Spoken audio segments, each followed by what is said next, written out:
1, 2. No, y'all, let's do it again. Again, I'm tired. You tired, but you the main one that be messing up on the 8 counts.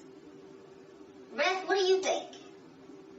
I don't know, ladies, but you got about 10 minutes before they start letting people in the door. I don't think we need to do it again. Oh, I didn't know you were the captain. I thought I was the captain. Ladies, listen. We've got 2 great teams playing tonight. Now, your halftime performance needs to be just as good as the game. Whatever you're going to do, you should probably hurry. Okay. Come on, y'all. Let's go. Let's go. Okay, ladies, now let's get information. Give me a P. Give me a E. Give me a T. T. Y. I'm petty all the time. Give me a P. Give me a E. Give me a T. T. Y. I'm petty all the time. My name's Sarkeisha. Yeah. And I'm the best. Yeah. You know I'm petty. I like to start some mess. Yeah. Heard you don't like me. Yeah. But you don't want to get down. You don't want to post up when Kiki come around. Break it down now. P. E. To the T. T. Y. P. E. To the T. T. Y. P. E. To the T. T. Y. I'm petty. Yeah, I'm petty. Are you nuts? Bitch, we can get petty. Tell me if you're ready. I was playing nice. We can change the setting. We can get petty. We can get petty. Yeah. We can get petty. Tell me if you're ready. I was playing nice. We can change the setting. We can get petty. We can get petty. Yeah. Broke bitches always in some shit except businesses. Trying to bring us down so they bring up us rich bitches. Talking out that net won't get you far, but if this is gossip that affect my pockets, it's gon' get different. About to get explicit. Ain't with Twitter dissing. You gon' have to speak up when you talk, I'm here to listen. If you poppin' shit, you probably wishing I'm religious. This collision finna get you feeling hella Christian. Look, you gon' need that energy you got when you stand to me. All the caps locking when you talking on the near to me. Wish a bitch would yell at me. Fuck a bitch's jealousy. May not be your cup of tea, but I'm your boyfriend's fantasy. And we can get petty. Tell me if you ready. I was playing nice. We can change the setting. We can get petty. We can get petty. Yeah. We can get petty. Tell me if you're ready. I was playing nice. We can change the setting. We can get petty. We can get petty. Yeah. Bro, I'm so tired of the commenting on me and mine when all you bitches really ain't got no pots to piss and couldn't get $1,000 if you and your 3 hoe ass friends go put your savings in a pot. You fucking thought to have you judging bitches like us cause you forgot that I don't got time, but I'll make time if it means dragging a little bitch. I'm tired of all you fucking hoes, y'all starting problems. Think you slick, I'm about to drag you by the fucking edges. Both of us ain't got this quite ironic, stale, bland ass bitches. So and thought you about to get your season. We about to make this even. You talking shit about me, you about to get your reason. Cause I've been on my vibe and higher and my meditating shit. But if you want, bitch, I could put this fucking hair up on my shit. We can get petty. Tell me if you ready. I was playing nice. We can change the setting. We can get petty. We can get petty. Yeah. We can get petty. Tell me if you ready. I was playing nice. We can change the setting. We can get petty. We can get petty. Yeah. We can get petty. Tell me if you ready. I was playing nice. We can change the setting. We can get petty. We can get petty. Yeah. We can get petty. Tell me if you're ready. I was playing nice. We can change the setting. We can get petty. We can get petty. Yeah. I've got a reaper in the chat. My axe. Where's my axe that I paid for? Where's my axe? My axe. Where's my axe? My axe! That I paid for! Where is my axe? You gonna hide it? Nowhere? Nowhere? Huh? You're gonna hide it? Huh? I fucking love that one. I love that song so much. And I love that little clip down at the bottom. Hi, my beautiful, lovely people. My name is MrzParker, and you are the fucking petty people. We are gathered here today because about 2 months ago, I was like, you know what would be so funny if, like, I did a deep dive on Kent Hovind to piss off GMAN because I knew that GMAN loved Kent Hovind. Like, I knew he loved him because he quotes him a lot. He kind of uses the same cadences and stuff like that. So I was like, ooh, wouldn't it be hilarious if I just did like a Kent Hovind deep dive? That would really chap G-Man's ass because, you know, I'm petty. So I decided to do that. And I was like, all right, fine. I'm going to go down this rabbit hole. And then again, like I said, this was 2 months ago. I started down this Kent Hovind rabbit hole and I'm not done with it. It's not a rabbit hole. It's a fucking iceberg. I've never done an iceberg before. So this is my first iceberg or complete deep dive. And I'm doing my best here to bring you all of the crazy fucking shit that I found. So, as always, I want to say hello to everyone.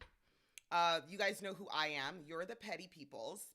Hit the like button, share this out. I've tagged Kent Hovind and G-Man in this in hopes that they will review it. That's the reason I have no cleavage showing, because I know that Kent Hovind will not review it if I am scantily cladly dressed. So I'm doing the best that I can to stay within the parameters of this evangelical hooey. Now, I will take a bet right now in the chat. How long before I decide to cuss? Because I'm trying not to cuss. I'm going to try. I am going to try not to cuss, but there are no guarantees, okay? Thank you so much. Like, yeah, this is a fucking iceberg, you guys. Like, this is legit an iceberg. I've never done an iceberg before, so this is new to me. I'm going to do my best to bring you all of the facts as I found them. Also, underneath in the description are a shit ton of YouTube links, articles. His dissertation is down there. You can find anything and everything. God damn it. I already did it. I already fucking did it. We're only 7 minutes into the fucking show. And I said, hey, you guys, how long before I say a cuss word? And I fucking did it already. So you know what? Fuck it. God damn it. We're already, yeah. Fuck me, man. I need Jesus. I can do a stream without fucking cussing one of these goddamn days, but I guess today's not the fucking day. Okay? It's just not the fucking day. So, anywho, we're going to get started with we're going to get started at the beginning. All right? So, here's the beginning. The basic bio of Kent Hovind. He was born January 15th, 1953. His parents were unknown to me until 48 hours ago because of an awesome petty family member who was able to find his fucking parents. And we're going to get into who his parents are and where they come from and kind of what molded Kent Hovind into who he is. His childhood is pretty much a mystery. Okay, Kent Hovind tells the story on every website and every interview.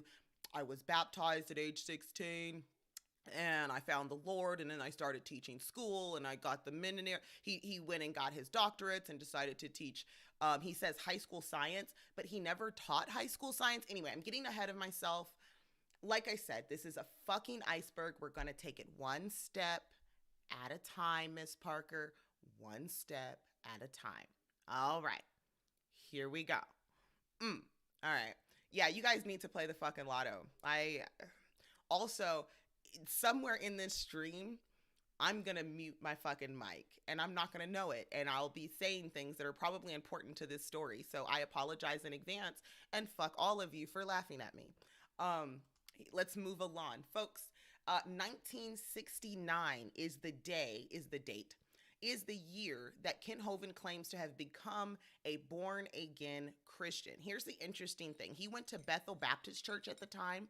Bethel Baptist Church is an independent fundamentalist Baptist church. For those of you who do not know what independent fundamentalist Baptists are, they're fucking radicals. So I was like, oh my God, who are these independent fundamental Baptists? Because you can't really get an idea of who someone is until you kind of know where they come from, right? So I was like, let's look up fundamental Baptist churches. And then God fucking forbid, you will not believe what I found, my darlings. Let me show you.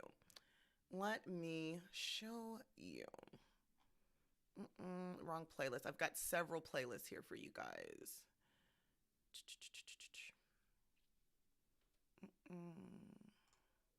What is an independent fundamental Baptist? That's what we need to look at right now. So I can show you guys who they are, because I don't want you to take my word for it. I want you to see who they are just real quick. Copy. Let's open that one. Here we go. So some of the great names in the Fundamental Baptist Church, Jack Hiles, Clarence Sexton, Tony Hudson, all of those very popular names inside the church. Bam. There you go. So we're going to go ahead and I'm just going to show you guys what a few of their beliefs are. This is a compilation that you can find on YouTube, easily searchable. It's just called The Best Collection of Fundamental Baptist Ministers. Some of these people you probably have seen like in the news. You have seen them for their very, I'm going to let them speak for themselves. They could do it themselves.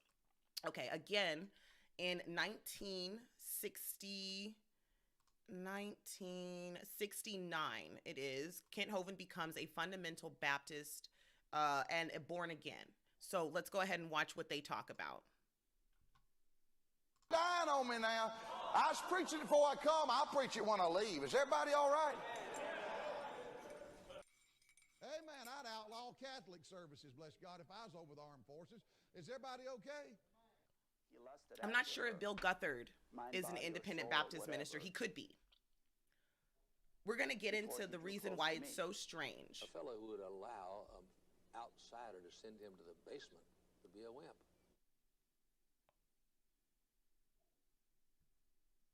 You ever heard the name Jack Hiles? Great man. As a matter of fact, you and I'd be much better off just to admit there is no such thing as success. There's only obedience to God and disobedience to God. A fellow who would allow an outsider to send him to the basement would be a wimp. You ever heard the name Jack Hiles? Great man. And I'd like to start with you, Dr. Samuel Gipp. You've written quite a few books on this topic. In your answer book, a help book for Christians, you have said that the supposition that there must be a perfect translation in every language is erroneous and inconsistent with God's proven practice. Why do you believe, Sam, that the King James Version of the Bible is the only perfect translation today? And what's more, that if these guys were going to do a translation into Swedish or Ethiopian or some other language, that they're not to use any of the Greek text, but they're to use the 1611 English text to translate those other versions. Why? Well, the first reason, of course, picking the Bible above all books that are called holy books, I accept the Bible academically because of fulfilled prophecy. Now, when I give the Bible that inspiration from God, then I take its statements on itself as far as inspiration and preservation. Now, at that point, it's got to become a argument of faith, not academics. In other words, you're going to find places where the King James Bible doesn't agree with even the Textus Receptus or something like that. So I believe the King James Bible is the preserved Word of God. I don't call it the inspired Word of God. I call it the preserved Word of God. And English is without a doubt the language of the world. It is the language of missions in this world today. The reason I say that there doesn't have to be a perfect Bible in every other language is because the reason that's inconsistent with what God did is when He inspired the Old Testament, He inspired it predominantly in one language. You know, there's some Chaldean, but predominantly it was in Hebrew. When He put it in Hebrew, He did not feel obligated to inspire an Egyptian. He did not feel it. Okay, so then that doesn't even make any fucking sense. I'm sorry. I was going to just let him keep talking to explain how stupid they are, but like I need to pause it for a second. So if God wrote it in one language, then you have already fucked up His language. Like, shouldn't we be speaking the original language that it was written in, since that's the language that God thought was most important to record His shit in? When did American, Jesus fucking Christ, I turned into Donald Trump. When did American become the world's language? That's what I was about to say, and subsequently did just say. When did American become the world's language? I just had a Sarah Palin moment. Independent fundamental Baptists, they come out of the Southern Baptist movement. Okay. So in the mid 60s, all right, in the 60s, there was a split in the Baptist church here in America. Okay. You had very conservative Baptist people who did not enjoy or like the civil rights encouragement that was coming out of the Baptist church. Okay. If you remember what was kind of going on in the 60s in America, there was a nice divide amongst the people. You had a group of people who really didn't like the idea of civil rights. And then you had a group of people who were all about it, jazzed up about it, willing to march and do sit-ins. Well, the people who weren't that jazzed up about civil rights, they broke away in the pulpit. A lot of American politics, what I'm learning, a lot of American politics are fueled by the pulpit. What the pastor says, what the deacon says, what comes out of the church rolls into our politics. So this is just kind of like a snowballing effect. When the Baptist church in America split, you have the fundamental Baptist church, the independent fundamental Baptist church, and now you have the new independent fundamental Baptist church. The new independent fundamental Baptist church is even more radical than the Baptist church of the 60s. Here's another interesting thing I was able to make a correlation between. I know that correlation, causation is not necessarily correlation or vice versa. I understand that. I really, really do. And I'm not necessarily trying to say that all Southern independent Baptist ministers are racist, but it's very interesting that a large majority of them are. And I just wanted to show you one of the more famous ones that likes to get his ass, who likes to show his ass all the goddamn time. Where is he? He's a newer one. He's the father of the new independent Baptist church. These are some very old Baptist ministers here. And there was one I wanted to show you. I'm going to have to find him really quick. 58 verse 1 said, lift up thy voice like a trumpet. Every preacher needs a big mouth. Did you know that? He needs a big, I'm talking about preaching.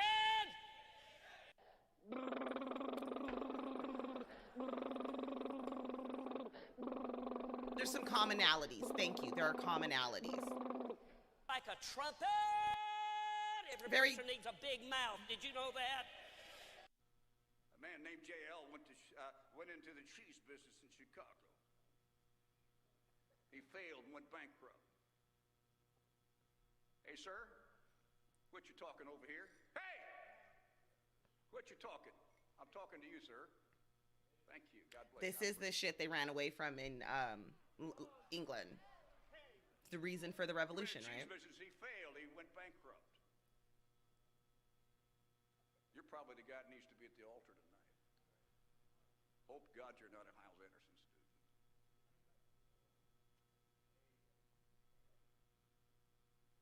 I hope God not. So it's like one of those veiled Christian threats. Like when people do that, like when they do that out of the pulpit, they're like, oh, I pray to God you're not doing such and such and such and such. That's one of those threats, like one of those heavenly threats. Like God knows what you're doing and you're probably gonna die because I know what you're doing. Like how they kind of look down at you from the pulpit and because they've heard the rumors that are going around, and then they'll call you out in like this weird shady little way. Those of you who've been inside the church know what I'm talking about. And for those of you who haven't, it's a mind fuck. Okay. It's a total mind fuck. Okay. So now I want to take you over to, like I said, so you have Bethel Baptist Church, which is an independent fundamental Baptist church. They break away in the 19th century. Like I said, we're talking about like the 60s, 70s. You start to see the emergence of independent Baptists. Let me get this down for you guys. Boop, there we go. You start to see the emergence of independent Baptists, okay? Now, yeah, they scare you right into the church. Absolutely. We're going to move a little further. His only real education, like legitimate education, ends in high school. He graduated in 1971 from East Peoria High School. Now, I did a little research into East Peoria and the community, like just kind of what is what it's like, looked at a couple of local newspapers, tried to watch a little bit of the local news and stuff like that. They're very evangelical. This is a red area. They have about 3% people of color population. It's very, very white. It's very white. It's very Republican. It's very conservative. And they seem to have a very large issue with teachers and faculty having sex with students in this particular area, this county that has East Peoria Community High School. Google it, look it up. I'm not saying that there is a connection between the Fundamental Independent Baptist Church, their teachings, and the behavior of their congregations. But what I am saying is it's interesting that there is a very high rate of child sex crimes in this area. Okay.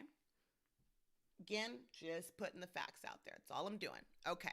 Now we're going to move along to his next school, Illinois Central College. He entered Illinois Central College, which is a real legitimate, it's like a junior college or a community college, right? So they're legitimate, they're accredited. Well, he only went there for like a half a year. He doesn't even finish the year because he signed in and dropped out in 1972.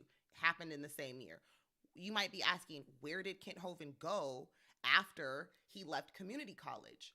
Well, Kent Hovind went to Midwestern Baptist Theological Seminary. That's the first one he went to, okay? Now, he transferred here in 1972. It is unaccredited, but it's very popular amongst independent Baptist ministers. If it's like one of those places that it's like the Harvard of Baptist universities. This is the one that everybody's like, ooh and ah for in the pulpit, okay? So we got the creme de la creme. Now, right along that time, he ends up meeting a beautiful woman. Her name is Jo. They get married in 1973. This is his first marriage, and from what I can tell, the only legal marriage that he ever entered into, because as you're going to find out, Kent Hovind is a sovereign citizen. So he doesn't believe in contracts with the government. He's also not an American citizen. So technically, Kent Hovind is an illegal immigrant getting benefits from the state.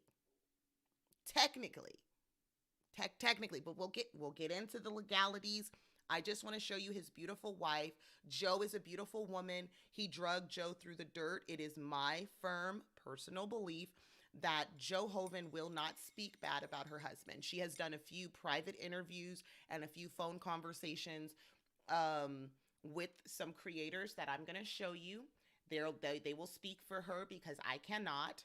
One thing that was really interesting about Jo is that we do have some recordings of Jo and Kent Hovind talking while he's in jail that we will show. When Jo is asked if Kent Hovind was ever abusive to her physically or in any other way, she does not answer the question. She will not answer. She will not say yes. She will not say no. She completely sidesteps the question. And I think that that is very telling. I believe that Jo is a devout Christian woman. Oh, thank you so much. No, I've never worked in education, but the job I had before I did this, I used to do training. I do onboard training for like call centers and stuff like that. I used to make materials. That's why everything is in slide form, because that's what I'm used to.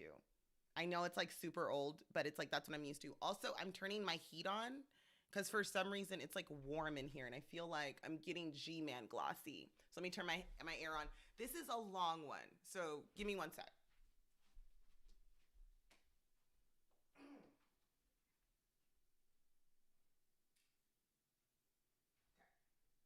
All right, we got the air on. Okay, so now Jo and Kent Hovind, Jo and Kent Hovind have 3 beautiful children. There is a story that I am about to tell you that I cannot corroborate, and I'm going to say that up front. I was not able to corroborate this story. I found it on a Reddit thread about Kent Hovind. Of course, there's shit tons of them, right? So on this particular Reddit thread, someone said Kent and Jo had 3 kids. So you've got Kent Andrew, you have Eric, and you have Marlissa. So Kent is the oldest. Kent Andrew is the oldest child. Now, rumor has it, these are allegations. I cannot attest to you, as I cannot tell you how true they are, but these are the allegations. When Kent Andrew was a child, he was suffering from some type of illness that did not get treated properly with medical attention. It was treated at home by Kent Hovind and his way of doing healthcare.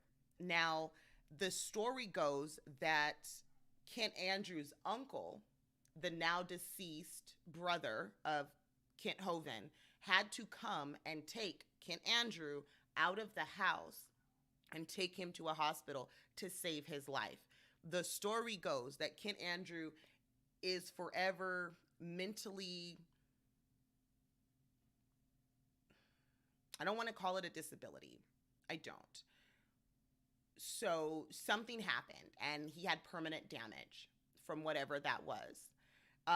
All three of the children are okay now. All three children work with Eric and Joe with Eric's creation ministries. He started his own creation ministries. We're going to get into why the family split and why Kent Hovind is no longer welcome around his family. We're going to get into that also. But again, like I said, this is a story that I found, but I wasn't able to corroborate anywhere else.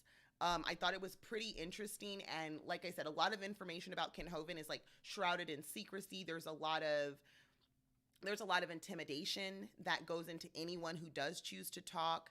Out of all the family members who have talked, there's one cousin who has spoken, but it's like just one little letter on a Reddit thread. And again, there's no way for me to corroborate to see if that's actually a relative or not. So like I said, take it with a grain of salt, but considering the circumstances, I think that it's a possibility that this story could be true. We do know that Kent Hovind doesn't believe in medicine. He does not believe in hospitals. He does not believe in any of those things. So, and a child having an exceptionally high fever can cause permanent brain damage. So there are issues there. And like I said, it's all circumstantial, but it's still something that really kind of creeped me out about him as I was going down this iceberg that is Hovind.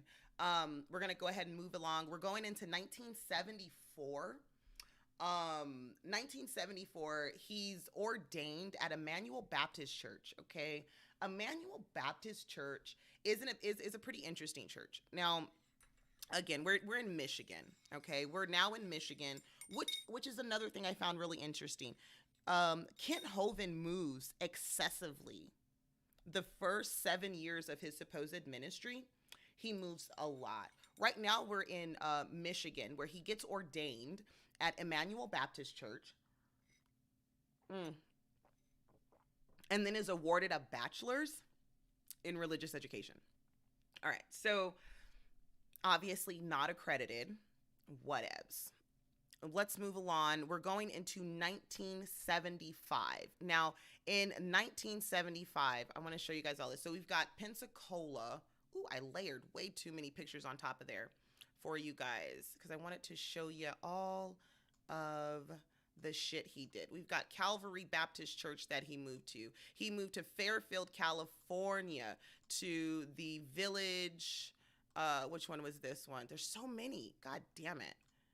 All right, so we moved to Pensacola, Florida. That's the last move. He moved to Fairfield, California. He moved to, where's the other one? Longview, Texas. He moved to Birmingham. So we went 4 states in 4 years. Jump. The question is, why did Kent Hovind have to keep going to different Baptist churches?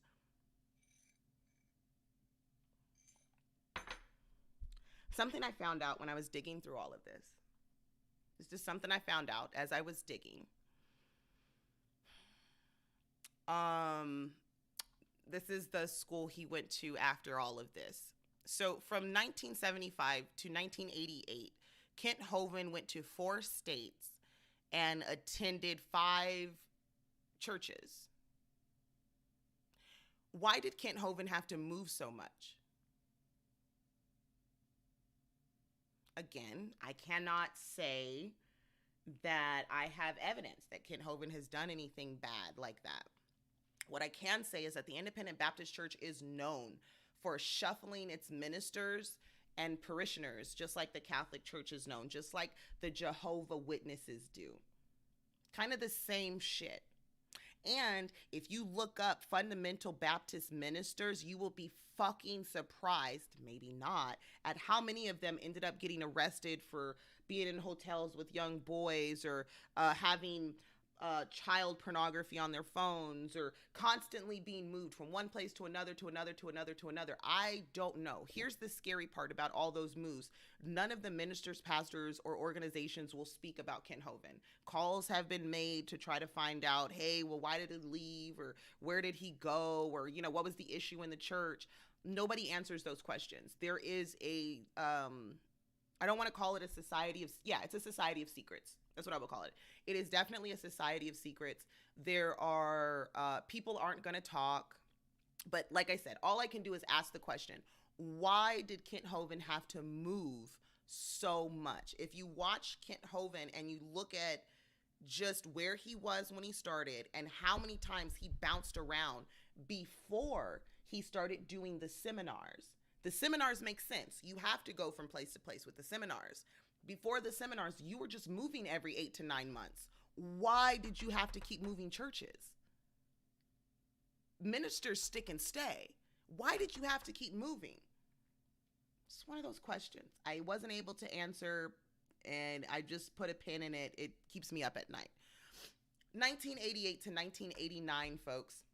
What we find is that Kent went to Patriot Bible University. Patriot Bible University is the place that he wrote that stupid dissertation. I read it on the channel. You could totally find it. I am not reading it again. It is a clusterfuck of bullshit. As you can see, Patriot Bible University is a trailer on top of a hill.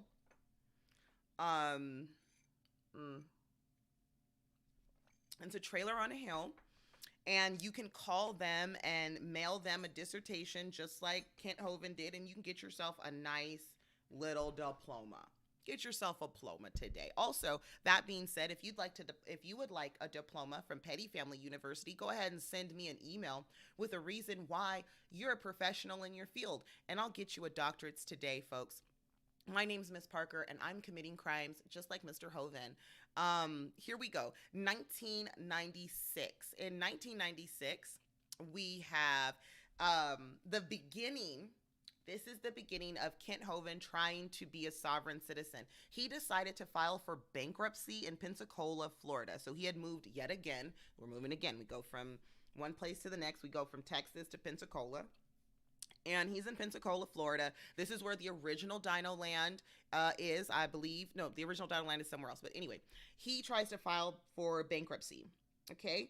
And the reason he's filing for bankruptcy is because the government is trying to charge him taxes. He's saying that the IRS is a debtor, and he has to file bankruptcy because he cannot pay the IRS. Fucking make it make sense. I can't. So I got Nick Brody to make it make sense. Not Nick. Nate. Nate Brody has way better than I do. Folks, in 1998, we get the official website of Dr. Dino Land, and that takes us back to the videos that we're going to be looking at, folks. Let me go ahead and get you. There we go. Bam. We are going to go ahead and watch some of these videos of Kent Hovind, because I want to get you the good one. There we go. Making money, folks. Here's Kent Hovind, and he's going to teach you how to make money, okay? Kent Hovind. I like saying it that way. Here we go. Now in 6 languages. They're not copyrighted. They're not copyrighted. So this is from one of his videos. That's not what a man do. Come out the closet. I don't understand you. Petty Nick James has sinned against the soup. $4.99 was given to repent. Can't wait to see you beyond Wake and Atheist. Kent and his boy Toy Matt are my favorite cows. You going to make GS Slave mad BTW. Yes, I am. I have a feeling that, yes, I will end up on Whack an Atheist. I'm kind of excited and a little dreadful because I've heard all of the warnings about how these people will try to attack you. They get really personal and stuff like that. But here's the funny thing. Most of the people who criticize Kent Hovind are Christians or ex-Christians, and they have a lot of respect. I'm not a Christian and I have no fucking respect. So he can go suck a fucking dick. And Kent Hovind's parents are probably fucking each other in hell with demons jizzing in their eyeballs. I don't have chill. So this will be fun. This is going to be fun. I'm excited to see what Kent Hovind has to say about a black woman. I am not saying that I think Kent Hovind is racist. I just want to see how he responds to me. I think it'll be pretty interesting. Pretty interesting indeed. Anywho, go ahead, Kent Hovind. Tell me how to make money.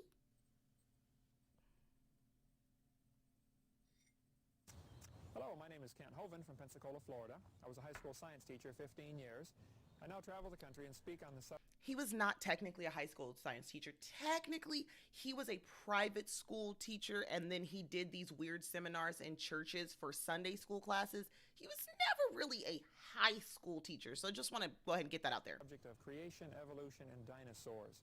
But for this tape you're about to see, this is one of my miscellaneous tapes in my section on how to make money. The real motive behind this tape is to teach students to get I got you standing with Ukraine. Turned it up. Their life for things that will be meaningful in eternity's sake. We hope you'll enjoy this tape. If you'd like a list of our other materials, you can call or write. We'll put our name and address on the screen. We'd be glad to send you those. We hope you enjoy this now. Thank you for joining us.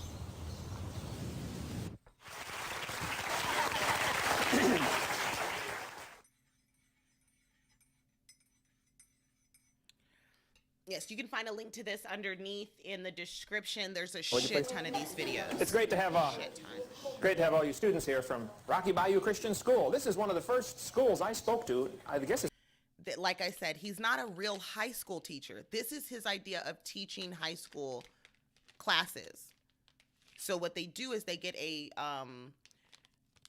Christian school, which is usually a private school or a home school, and then they'll take all the kids to the church or to an auditorium and let Kent Hovind lecture them. That's what he's calling teaching. This is what he calls teaching. This is the classroom. It's been almost 5 years ago, brother. Great when I first got started doing this, first in full-time evangelism, and it's a joy to have you here. But today I want to cover a little bit different subject, not on creation evolution so much. We've got videotapes, and I've spoken at your school a couple of times on that subject. How many of you go to a church where I have been to your church to speak on creation, evolution, and dinosaurs? Okay, great. How many go to a church where I have not been there yet? Okay, how many do not understand the question so far? All right. Either I have been or I haven't been. Great. Today I want to talk about a subject a teenager always interested in. Teenagers love this subject. How to make money. How many of you would like to learn how to make money? All right. Well, if you will pay very close attention for the next few minutes, I can give you some advice that will make you a fortune. And when we get done telling you how to make money, I'm going to tell you how to spend money. You say, I already know how to do that. Well, I think you might be surprised on how to spend money. That's really as important, if not more important, than how to make money. If you want to make money, and I have been a school teacher 15 years, which means every summer I was unemployed. You teachers will know what I'm talking about. You got to scrounge around and find your own work. So how do you make money? How do you provide for your family? Basically, you're going to get paid according to what type of worker you are. If you're a good worker, you're going to make more money. So I'm going to give you, in order here, the 4 basic kinds of workers. And those that are intelligent will write this down because you'll say, this will help me in the future. Those that are not too bright will sit there with an open mouth and stare on their face and looking at a calf, looking at a new gate. So I'll leave this up to you. But there are 4 kinds of workers. What kind of worker you are will determine how much money you're going to make in this life. The first kind of worker, and I'll have all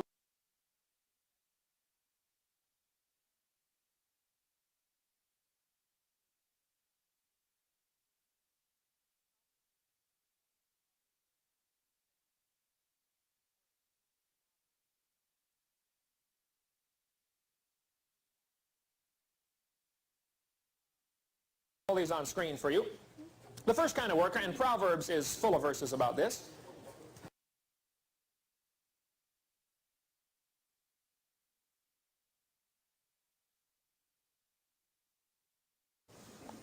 I said, I will loan you my ladder for 3 days. After 3 days, you're going to have to rent it off of me if you still want to borrow it, because I do not like loaning out tools. I'll rent it to you for $10 a day, because I don't want to rent it to you, okay? But for 3 days, you can have it free. Here's what I knew I was going to do it. I told you guys at the beginning of the stream I was going to mute somewhere down here, and then I was going to say something, and we were going to fucking forget. Hello, Outcast Alice. That's what I was saying to you guys. Hi. Love you, Outcast Alice. Also, pay attention to how he talks.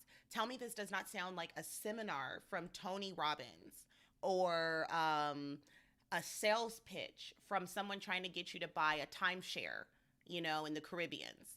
Just really listen to the way that he's talking to these children. And I want you to think about how GMAN makes money. I believe GMAN learned how to make money from Kent Hovind. It's my belief. I can't necessarily prove it. Just saying. Also, hashtag, give me your grit money. Kent Hovind gets money for pamphlets. Do I need to make pamphlets to sell you pamphlets and then that's how we make money? How are we going to build the petty family pyramid scheme? That's all I want to know. We need a pyramid scheme. I want a Ponzi scheme. I'm already a drug lord. We're a crime syndicate. So you guys need to get on top of your crimes. I need to know exactly how you're going to commit crimes for the petty family in the chat as we continue to watch Kent Hovind teach us how to commit crimes. Here we go. I want you to do, Jeff. Put my ladder on the roof of your car. Tie it down, please. Then get a roll of garbage bags and drive down to a neighborhood that has gutters on the houses. It's very important if you're going to clean out gutters, they have to have a gutter to clean out, okay? Drive down, find the neighborhood that has gutters, and you can tell sometimes from the street the gutter needs cleaned out, especially if there's leaves hanging out of it or if there's little trees growing in it, then you know it's been a while since it's been cleaned out. I said, go up and knock on the door and say, hello, sir, ma'am. My name is Jeff. I'm putting myself through college. I noticed your gutters need cleaned out. I will clean out your gutters for $10. Do not walk up to the door and say, hello, ma'am. My name's Jeff. I'm putting myself through college. Do you have any jobs you need done? That's a sales tactic. The reason I know it's a sales tactic is, again, like I said, I used to train people for call centers. You know, the people who call your phone and they're like, hi, my name is Tina, and I was just wondering if you had a chance to donate to the local police department. We're raising money to make sure that we can feed all of the wonderful dogs that help to take care of our officers. Would you happen to have a few moments of your time? Those people. Hi, my name's Erica. Have you had a chance to look into Proposal 477? Well, if you give me just 5 minutes, I'll go ahead and explain it to you. And I just wanted to ask you a few questions about how you feel. Things like that. So I used to do these surveys. I've also done door-to-door sales because I was a struggling mom and I needed a job, and they said that they could pay me. They really couldn't. But that's how the sales pitch works. You always assume the sale. When you walk into a room and I see someone coming in to buy something, or if I'm approaching you to buy, and that's a cold sale. So if I'm coming to your door, that's a cold sale. Hi. Hey, do you have any work for me? No, the fuck I don't. I don't fucking know you. I don't know you. But if you go, hey, I noticed your driveway's a little dirty. I got this stuff that really helps to get that rust off. Would you like me to go ahead and show you really quick? Get you outside, show you a quick demo. Now you're buying $40 worth of soap that you already had under your goddamn sink. You know why? Because I have sold the devil his own soul twice, and when he tried to get a refund, I kicked him in the nuts. This is a sales pitch is what I'm trying to tell you. This is called a shark sales pitch. It's a very conniving way to pitch to people. He's also teaching you how to do the drug game. He said, I'm going to loan you my ladder for 3 days, no charge. After 3 days, I'm going to start charging you for my ladder. So now he's making money off that ladder. Bitch, he is describing to you what a fucking pyramid scheme is. This is a problem. And most people would say, oh, there's nothing wrong with helping a friend and then getting a little money in your pocket. You're right, if that's all that it was. But that's not all that it is. So I hope all that made sense. Trying. Around here. They will not be able to think of any jobs that need done. But if you learn to see what needs done and do it. Now, let's suppose you got a bunch of money, okay? Here you are, you're loaded. Everybody's loaded, you got a bunch of money. You're a #1 worker now. Man, you walk down the hallway, you pick up the paper, you notice the chairs are not straight. You can walk into the classroom and straighten up the table, straighten up the chairs. Chalkboard needs wiped off, you spot it and you do it. You come home, dishes need done, you do it. Garbage needs taken out, you do it. Don't say a word, don't ask for any glory, just do it. Grass needs mowed, do it. Pretty soon your mom's going to say, wow, what's happened to my kid? And they're going to start trusting you with more things. So my parents don't trust me. They can't. You're a lazy slob. That's the problem. Okay? If we all loaded up on the bus right now, and we went to your house and looked in your bedroom. Oh, yeah. Then we'd find out what kind of worker you really are. You say, can I go there 10 minutes ahead of time? No, no, no. I mean, right now. That's exactly what it is. Mr. Plow, that's my name. My name again is Mr. Plow. Exactly. I love that Simpsons episode. Yes. So as you can see, what he's convincing the children to do, which isn't bad. On its surface, it's not bad. Yeah, you should clean your room and you should be responsible and you should put your best foot forward to show people that, hey, I am a responsible person and I can take care of things. But that's not what this is. What it is transactional. You're teaching children how to make every action a transaction. I'm not cleaning the house because I love my mom and dad. I'm cleaning the house because I want something from them. So I need to do what I know they want me to do so that I can get what I want from them. That's the problem. That's the problem. It's fostering a very manipulative action. And I hope that makes sense. I hope that makes sense. Maybe you ought to start a deal around your house where if you leave for school in the morning and your room isn't clean, that night, no TV, no phone calls, and no friends over. Extreme punishment. Ooh, that would motivate them, wouldn't it? Yeah. Okay, we got to hurry here. Now, you got a bunch of money. You're rich. You're loaded with money. You made a fortune. How are you going to spend your money? How many of you have already spent some money in your life? You've already. How are you supposed to spend your money? Now, this is when it gets really interesting. Now, remember, Kent Hovind is selling these books and this DVD. Well, it wasn't a DVD at the time. It was a VHS. For those of you who aren't old enough to know what a VHS tape is, it's a tape. It's like a cassette. It has movie pictures on it, and you put it in a machine called a VHS, a little VCR doodle, and then it plays. It's really shitty. Anyway, he sold these and the pamphlets to not only private schools. Now, I want you to really think about that, folks. Kent Hovind sold school materials to private schools, Christian schools. That's where he gets his money, is selling learning supplies to schools that are unaccredited. Okay, and he's been doing this for 30 years, 40 years. Okay, so that's the product. Now, he's going to tell the kids how to spend their fucking money. You're gonna be shocked. We spent some money, okay? Thousands and thousands, right? I'm gonna share with you some ideas of how to spend money. But if you write these down, you can spend your money foolishly on things that are not gonna last very long. Cars. I've had 94 cars since I've been driving. I like cars. There's the brag. There's a reason why a salesperson will do that to you. Because they want you to respect them. He's putting himself in a place of authority. Like, look, I've had all of this stuff before. This is how I can tell you why you don't need it. I've already been there. You don't need this. He's setting himself up into a real high position of authority. And you see how the kids react. Whoa, because they're fucking kids. Again, very manipulative. I've had 52 motorcycles. I got 5 of them right now. I like motorcycles. I've never had a new any of those. Always had a used one. I fix them up, ride them around, sell them. Since I've been driving, age 16, I got my first Volkswagen for $300. Drove it for 6 months and sold it for $600. I thought, hey, this will work. So I looked for another old. He's telling you his thing. Everything is transactional with Kent. Pay attention. Everything is transactional with him. Why does he need 94 cars? Why? Because he wants the transaction. He bought a car at a low price, put very little money into it, drove it around until somebody asked him for it, and then he sold it. Did it again, did it again, did it again. Kent Hovind is a salesman. He is not a Christian. He is a salesman. That's it. He is a salesman. And a damn good one at that. He is possibly one of the most successful salesmen outside of Peter Papa, because can't nobody beat Peter Papa. But he's a salesman. This is a salesman. Old beat up car. Fixed it up, washed it, waxed it, wax on, wax off, Karate Kid. Exactly. If it rattled, I fixed it, sold it, and made some money. I thought, man, this will work. Everything is I began looking for old clunkers, buying them, driving them for a while, fixing them up. Buying old clunkers, selling lemons.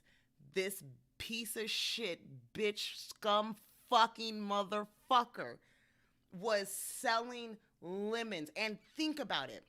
He's preying on the most gullible people in our country. Right? Like kids are definitely stupid. Outside of the kids are fucking dumb. Who cares? Well, I care, but just listen. Christians are stupid. And I am saying this from the deepest Christian part of me. I was stupid. You are gullible, and you will believe anything that the pastor tells you. If the pastor says that this guy is who he is, then you're going to believe everything they fucking tell you. You are so willing to hand over money and just walk into the fire behind these assholes because you're gullible and you're stupid and you want to believe that there are good people out there and God has a plan for you and everything's for a bigger purpose. He preys on the most gullible people in our fucking society, and then he fucks them over with the lemon. Let me tell you a quick story. My husband's grandparents are still alive. How they're still alive, I don't fucking know. Okay, they're like pickled, but they're absolutely wonderful people, and very lucid. They have their conversations. They're totally with it, right? Well, in and out of it. About a year ago, somebody came to their door and tried to sell them a door.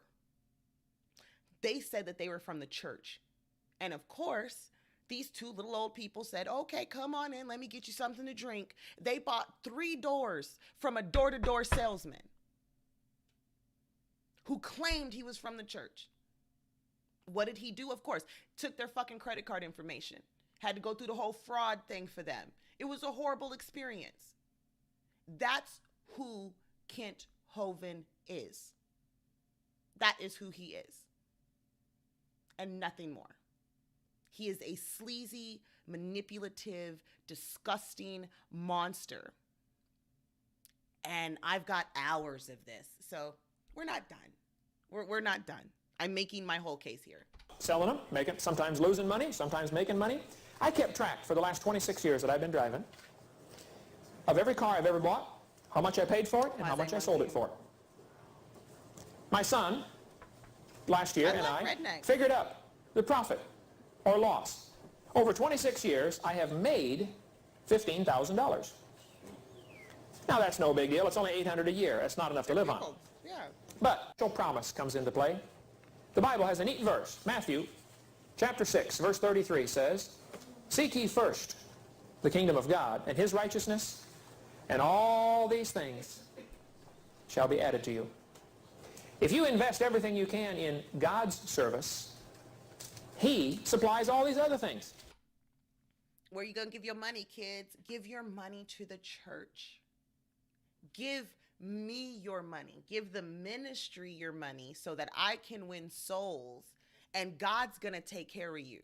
You don't need, look, work hard, make a lot of money so that I can save more souls with your money, and God's going to give you what you need. Look how God's going to give you what you need. I've had 9 cars given to me for $1 or less. Out of the 55 motorcycles I've had, I bet I've had 15 of them given to me. Now, you could work at McDonald's all summer long and save up your money and buy yourself a motorcycle. Or you can work for the Lord, and when the Lord wants you to have one, he'll give you one. That thing you're working so hard to save up for, that beautiful leather jacket, you got to save up money for that leather jacket. It's only $250. Hey, okay. Somebody's already... I've gone mudding. Mudding is fun, Mary. Already got one hanging in their closet that they don't use anymore. And if you'd serve the Lord would provide for you. See, if you work for yourself, you get what you can provide for yourself. If you work for the Lord, you get what God can provide for you. And let me tell you right now, folks, God is richer than you are. Lots richer, okay? You caught that. $1 or less for a car. So all of these cars were gifts because he's a pastor. You know why he's getting gifts? Because he's a fucking pastor. They always get gifts. There's always somebody trying to give you something because that's how you get your blessings in heaven. That's how you get, because I gotta give something to them. Oh, he's out here traveling with his family. Let me give him a car. Oh, I got a used car in my backyard. Here, brother. Here you go, brother. That's what Christians do. Because that's how you get your blessings in heaven. You give. You open your house. You open your heart. You open your wallet and you give. You give. The crazy part is, what the fuck has Kent Hovind given to anyone? What has he given to anyone? Think about it. He doesn't give his DVDs, VHSs. He doesn't give those away. He doesn't give away the material for the schools. He doesn't give anything. Just think about it. What does he give? How are you a Christian? If you would just learn, man, what can I do with my time? How can I invest my time wisely? Invest it in heaven. Invest it in That's heaven. going to last forever. See? You don't need nothing. Here it is, almost the end of the year. Put it in heaven. Have you told anybody else about Christ? Have you led anybody else to the Lord this year? Have you been soul winning? Have you tried to bring folks? GMAN Is there anybody sitting in church because you led them to the Lord this year? Have you got anybody baptized? What have you done for the Lord this year? Are you investing in eternity? That's a neat verse. And it'll work. You just say... That is a brainwashing verse. Are you investing in eternity? What does that even mean? When I was a Christian and I was a kid and I heard that, it terrified me. The concept of eternity terrifies me.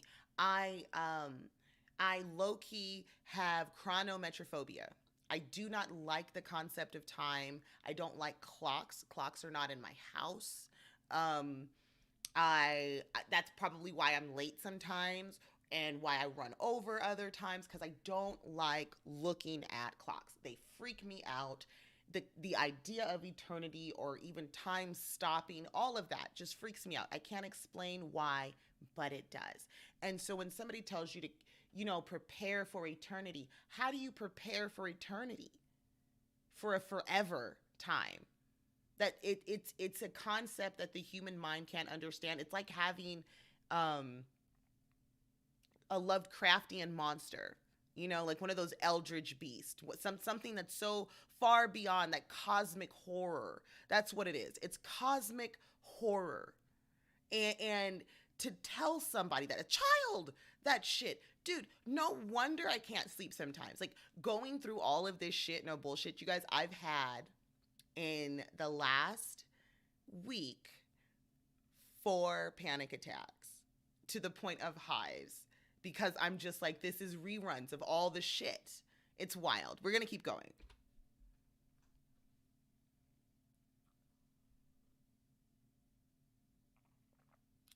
By God. People say, I believe God used evolution. Well, then you got a different God than I do. It's not the clear teaching of the Bible, and I think it would be a retarded God that had to do that, to use evolution to get us here. Not a problem. Oh, my mom said something today about how the government's trying to file, or... We're not there yet. Shut up. Okay, we're getting there. I promise. We're going to get there. Those are the tapes from Kent Hovind in prison, okay? Kent Hovind in prison. Let's do that. Get the slide. Booyah. And then we're heading over here, folks. Doodle. Okay, 1998, the official Dr. Dino website opens up. Creation Science Evangelism is the name of the game, folks. Creation Science Evangelism. From here on out, you're going to hear me mention them. They're going to go under CSE, okay? CSE is the organization Creation Science Evangelism. They are the ones who are going to get into a shit ton of motherfucking problems. Why do they get into so many problems, you may ask? In 1999, folks, run, Eric, run. The problems fucking arise, okay? Eric Hovind begins traveling, and he starts to present the arguments and the seminars for his dad. So now you have Eric Hovind and Kent Hovind making material for Creation Ministries and selling it everywhere they go, online and by mail. It's ridiculous. We're selling shit all over the fucking place. Estimated millions of dollars. Millions of dollars was made. Folks, they were rolling in the money. But nobody wanted to listen. All right. His daughter was the secretary at the time. Then CSE merged with Faith Baptist. I want to make sure I get all of this info right for you guys.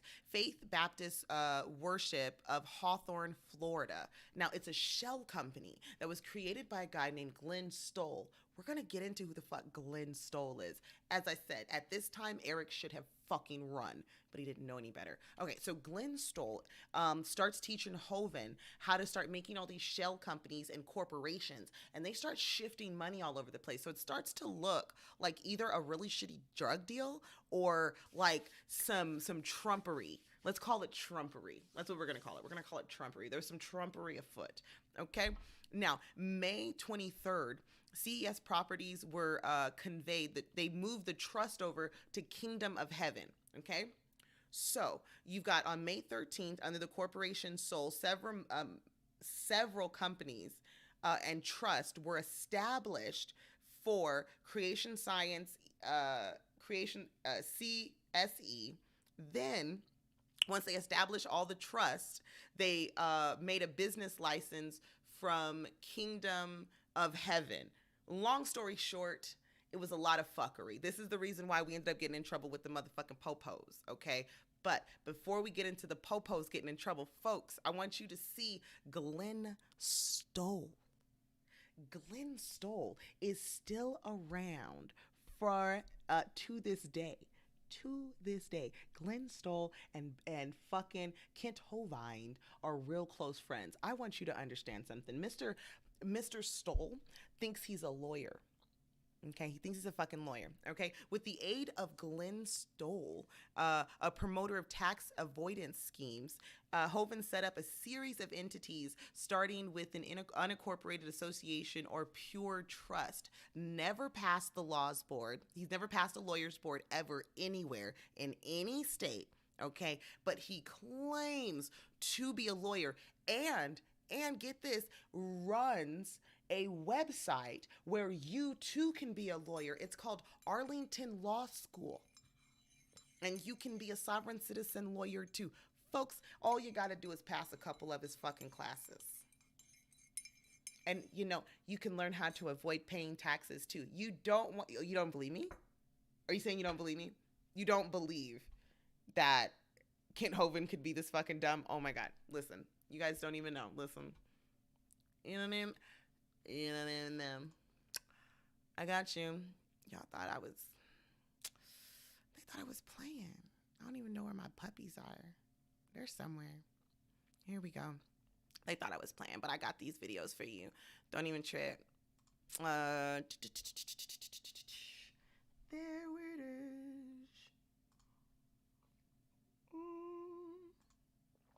Toot. Kent Hovind on taxes, baby.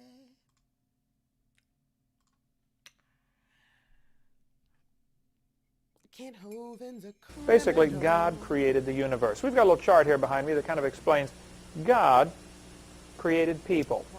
This would be Kent Hovind, John DRC, John Doe, etc., etc. We, the people, got together 200 years ago and created a state government. All of those states got together and created a federal government. And the federal government is supposed to be the servant to the state government. States are supposed to be supreme, states' rights, which goes into a long story of the wrong side winning the Civil War, right? Exactly. What was the Civil War? I'm not saying that Kent Hovind is a racist. I'm not saying that. It's not what I'm saying. Be the servant to the state government. States are supposed to be supreme, states' rights, which goes into a long story of the wrong side winning the Civil War, right? Exactly. What was the Civil War? What was the Civil War? It's Abe Lincoln's war. It wasn't the Civil War. That's right. supreme, states' rights, which goes into a long story of the wrong side winning the Civil War, right? Exactly. What was the Civil War? What was the Civil War? It's Abe Lincoln's war. It wasn't the Civil War. That's right. It wasn't slavery. It wasn't slavery, no. I'm not saying that Kent Hovind is racist. What I am saying is that the sovereign citizen tax avoidance group of individuals in this country seem to also be the people that don't want you to tread on them. They happen to be very proud boys.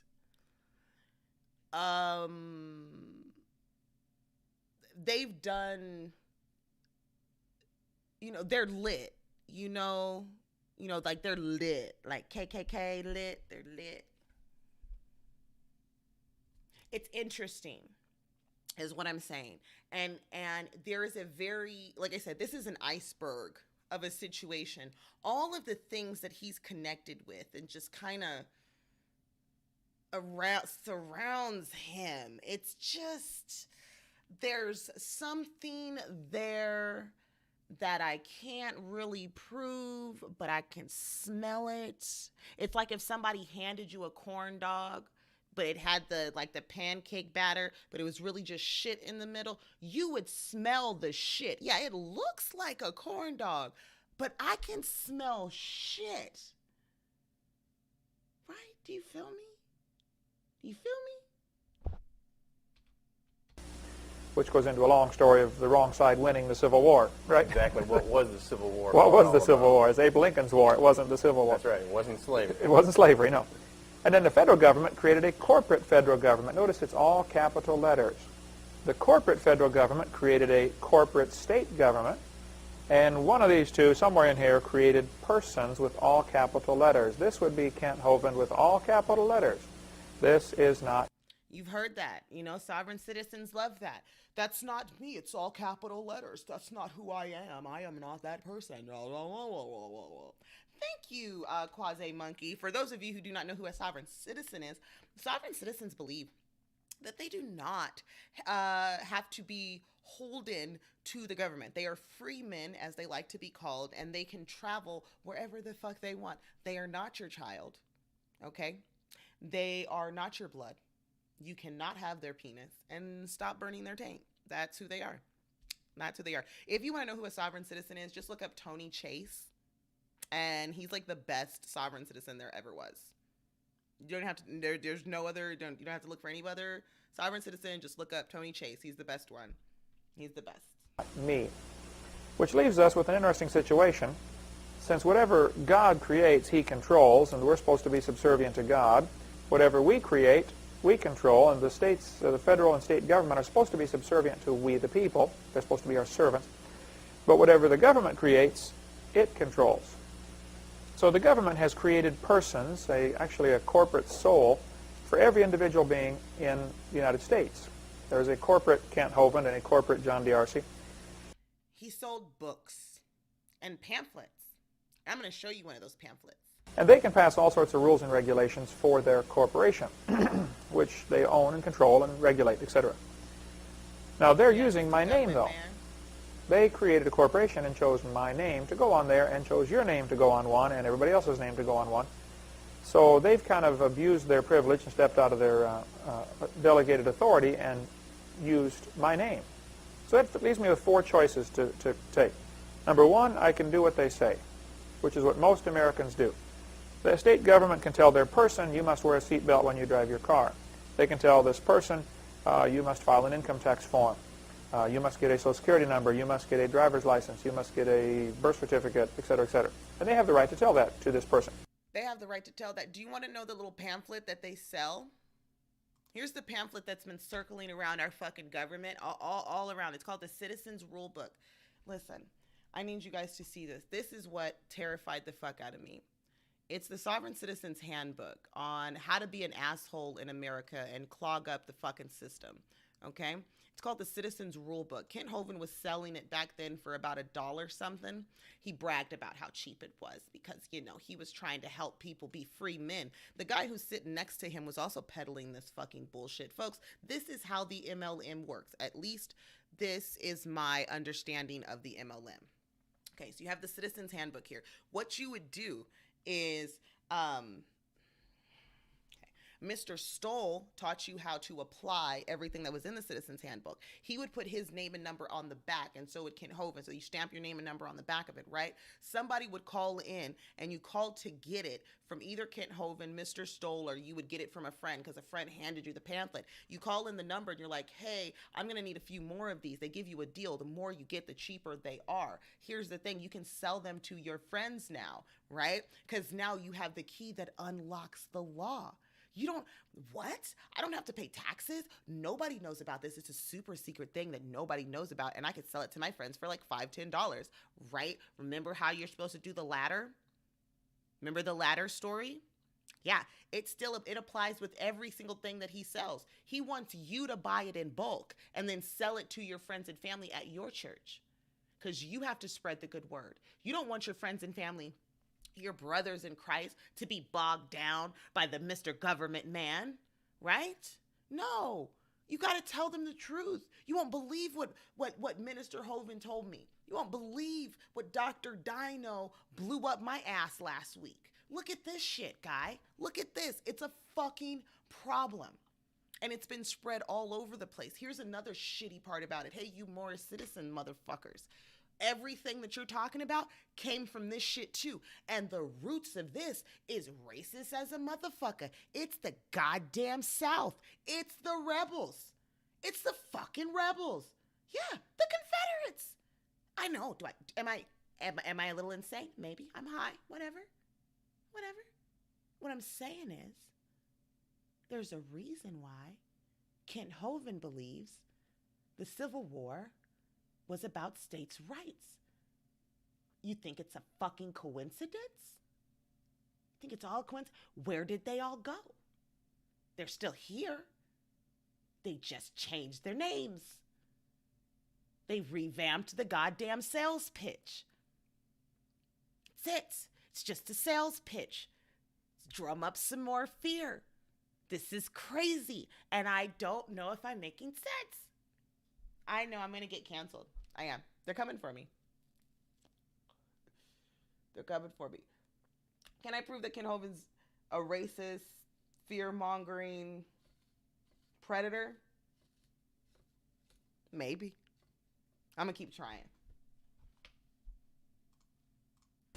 So I can either say, okay, I'll do what you say.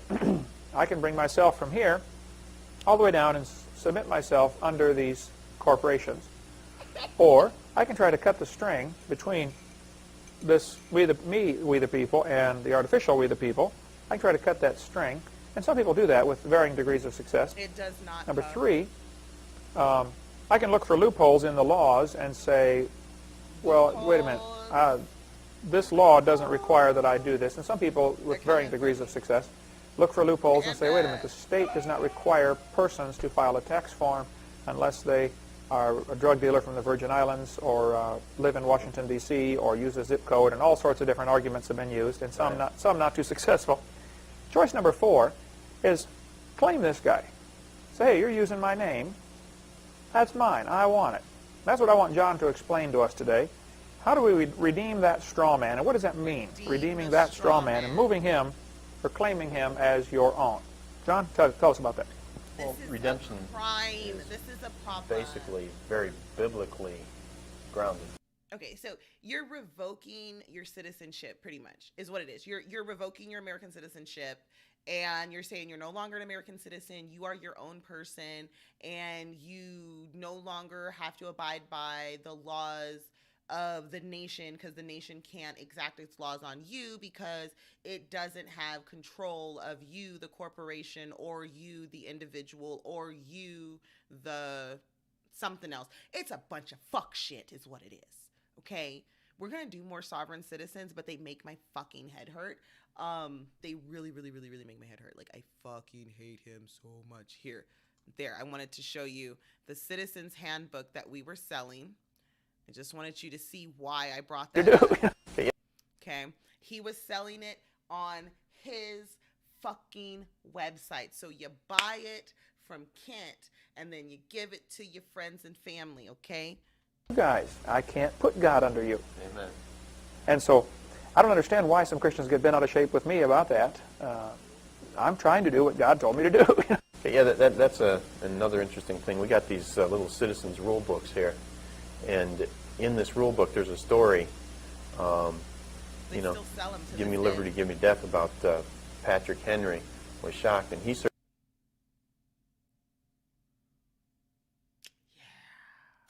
Somebody spits on the sidewalk. He goes to court. You know, gets tried. It's obvious he broke the law. But is the law reasonable? And if the juror says, no, that law is not reasonable, throw it out. Throw it out. The juror simply votes not guilty. Even though it's obvious he's... This is where GMAN gets his concept of the law. That's why it never made sense to us. And why we laugh and we're like, oh, it's got to be like a Murder, She Wrote, or he watches a lot of Law and Order. No, he really believes everything that Kent and all of his fucking lackeys tell him. G-Man is stupid, and I know you're mad. You're going to be so mad at me, G-Man. But first I did this to mock you, but now I'm kind of doing this hopefully to show you that this person is like a total dirtbag. And all the money you've spent and you've given him, just stop and don't listen to anything he has to say. Like, he's a fucking idiot. And you're just parroting everything he says. Like, I don't think that, like, I want to know who G-Man really is away from the Kent Hovind shit you like to, like, throw out of your mouth all the time. Right? Like, that's why G-Man's law sounds the way it does. It's because he's taking advice from these idiots.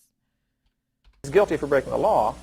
The jurors vote of not guilty because the law is unjust is all that's necessary. And jurors only knew that. Yeah, exactly. You guys sell these here, and this is just a great book. Yeah, like $1 or something. You know, you got to give one to everybody you know. I really think people, they call them, they order some tapes from you. They really need to, order 3 or 4 of these, because you need to get them out and give them to your children and things like that. And it's an awesome book. These have been given out all over Santa Rosa County, which is the next county over from us. Mm-hmm. And their court system is really having a good time because of this, because the jurors know their rights.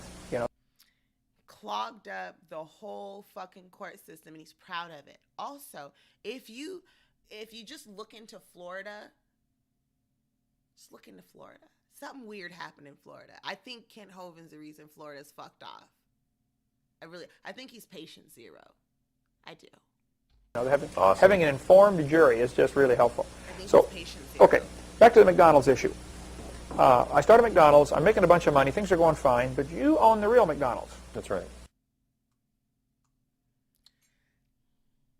They got a big bookkeeping problem because they've already borrowed money against it. Right. So if a person, such as myself, stopped using their Social Security number 25, 30 years ago, okay, didn't use it for anything, I went down to the Social Security office and said, can you look up this number for me, please? My number from 30 years ago. Mm-hmm. Sure, no problem. Here's her name. I said, how much have I paid in? And I had paid in for several years, and all of a sudden there's 0000000 for many, many years. But I'm still in there. Yes. I filled out the paperwork when I got ordained. They said, you fill out these papers, you can drop out of Social Security. I did all that. Mm-hmm. Well, guess what? They still have me. Yes. So the options are try to fight that the rest of your life, or accept it, ask for a new card, which has a number on the back that's very interesting. That's your account number at the bank, right? At the Federal Reserve Bank. That's right. So get a new card after 92. Then, if you use that, you go through the steps of filing certain papers to privatize that, to redeem this straw man.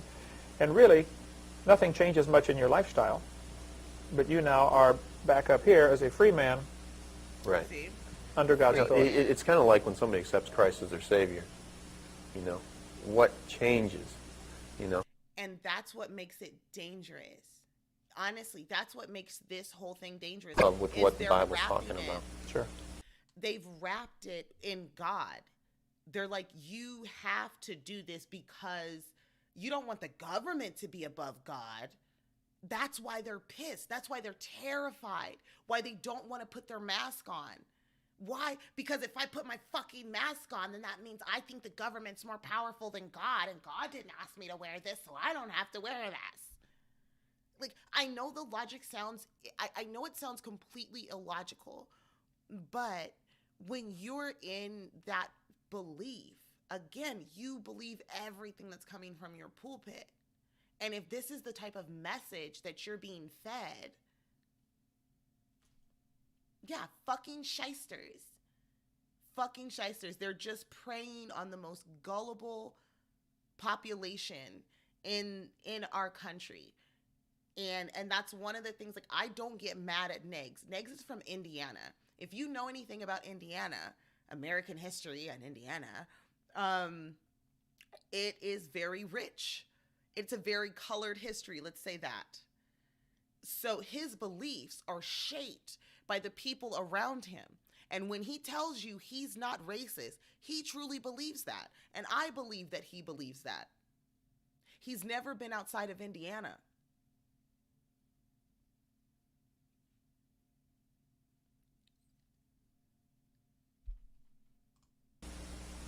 Well, amen. Yep, let's not get distracted. It's so easy on every topic. We're distracted with the basketball or distracted with a, And I've got some major Christian ministries that used to be close friends of mine that have blackballed me and ostracized me because I've discovered there's a mirror here. And I have friends who have blackballed me and ostracized me because I found the loophole. That is fucking telling. This is before his family decided to walk away from him. This is before he went to prison.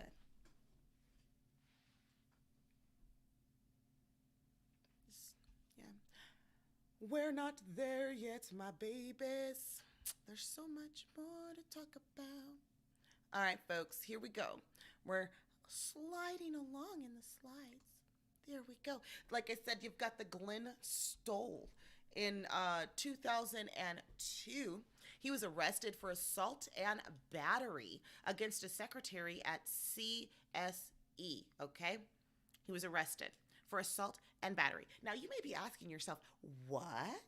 2002, he was arrested for battery? What happened? Well, the charges got dropped. The secretary later dropped the charges. She didn't want to pursue any charges. Here's the thing. What makes it interesting, the story goes that the secretary was asked by Mr. Hovind to do some funny stuff with the money that his wife was no longer willing to do. Now, what that funny stuff is, I don't know. I don't know. But I do know that there's a pattern with Kent Hovind when a woman decides to say no to him, as opposed to the way a man. It's just interesting. All right, Quasi, love you. Again, there's that. Failure to observe county zoning regulations. We've got that issue here, folks, which is absolutely amazing. I got to make sure I get all my notes for you tasty people. Some of these slides are super deep. Okay, so we got failure to observe county zoning regulations for Dinosaur Adventureland, which is fucking hilarious. And it was just like a $50 situation, but he ballooned it all the way out because he's a sovereign citizen and they like to clog the courts. Ended up having to pay like $600 for a $50 citation. Really interesting about Dinosaur Adventureland is that he opened it in his fucking backyard. It's literally in his backyard. About 7 acres of land. He was netting anywhere, what do we got here? 38,000 annual attendance. Pretty decent attendance there. Slogan was where dinosaurs meet the Bible. And in this particular compound that he had in behind his house on the 7-acre property, he's a fucking idiot. He didn't get the permits. He didn't get the electricity done right. It just wasn't up to code. It was not up to code, okay? Now, visitors were greeted when they walked in. They got to see that big dinosaur over there in the back. It was like fiberglass dinosaur. And everybody liked it. Now, that was a problem. let's move along to, I believe we are walking into the court case. The Independent Baptist Movement. 2003. This is where things get a little creepy, folks. Unregistered Baptist Fellowship, the UBF. The UBF is an organization, is an unincorporated fellowship of Baptist pastors, evangelicals, missionaries, laymen dedicated to personal evangelical separation and a part in fundamental independent Baptist movement. So what does that mean? What does that mean? It's a bunch of fucking wingnuts who have joined hands and said, we're going to do everything we can to get the government to better reflect our beliefs. That's what they are. They're also the people who do that fucking breakfast with the pastor bullshit with the president. They do that. Like, you know, when all the candidates have to go out and have breakfast with all the ministers and pastors in communities, and they do the whole church thing. Yeah, that comes from this shit. Well, that gave birth to this shit, vice versa. Yeah. It's wild. Some of the most prominent pastors are Greg Dixon and W.N. Otwell. They are pretty much, last convention, well, the one in 2003 was held in Indianapolis, Indiana. So it's really interesting with this group. I'm too scared to continue digging down that fucking rabbit hole. In 2004, the IRS raids the compound. So what did they find? What did they find, and why? Why did they find it? Let's get to Nate's video because he did the good one. He's way smarter at explaining why Kent Hovind went to prison. There we go. I'm president of Catholic. No. God damn it. The Catholics. They're coming for me, you guys, the Jesuits. I need Gail.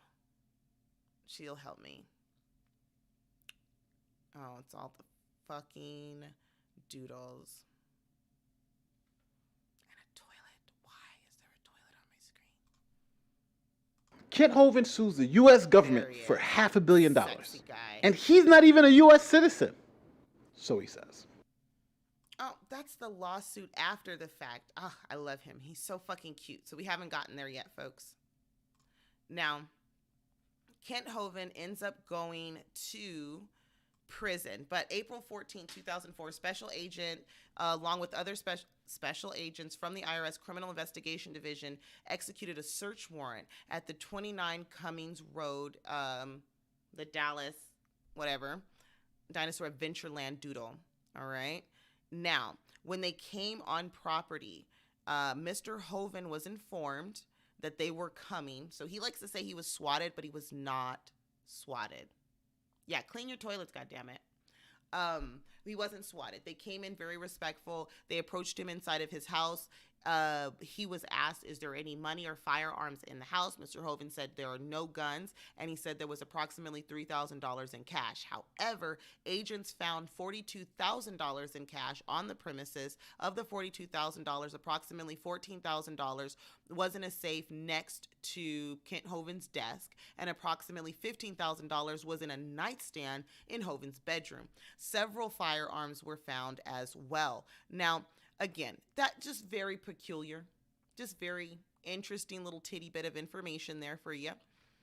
2006, we have a report that he was at a speaking engagement. And at this particular speaking engagement, a woman is overheard talking to Kent Hovind, and Kent Hovind is heard saying, the day could come when you're going to be in trouble, she told the woman, because Mr. Hovind was going to be in trouble. Now, this college student apparently at Pensacola Christian College found out about his anti-tax stance. So what did she do? She reported him to the IRS. When she reported him to the IRS, he also got in trouble for not having business licenses and no tax-exempt status. What does that mean for his organization? Well, that means he pleaded not guilty, well, no contest, and he had to close because of zoning. It was all closed because of zoning officials.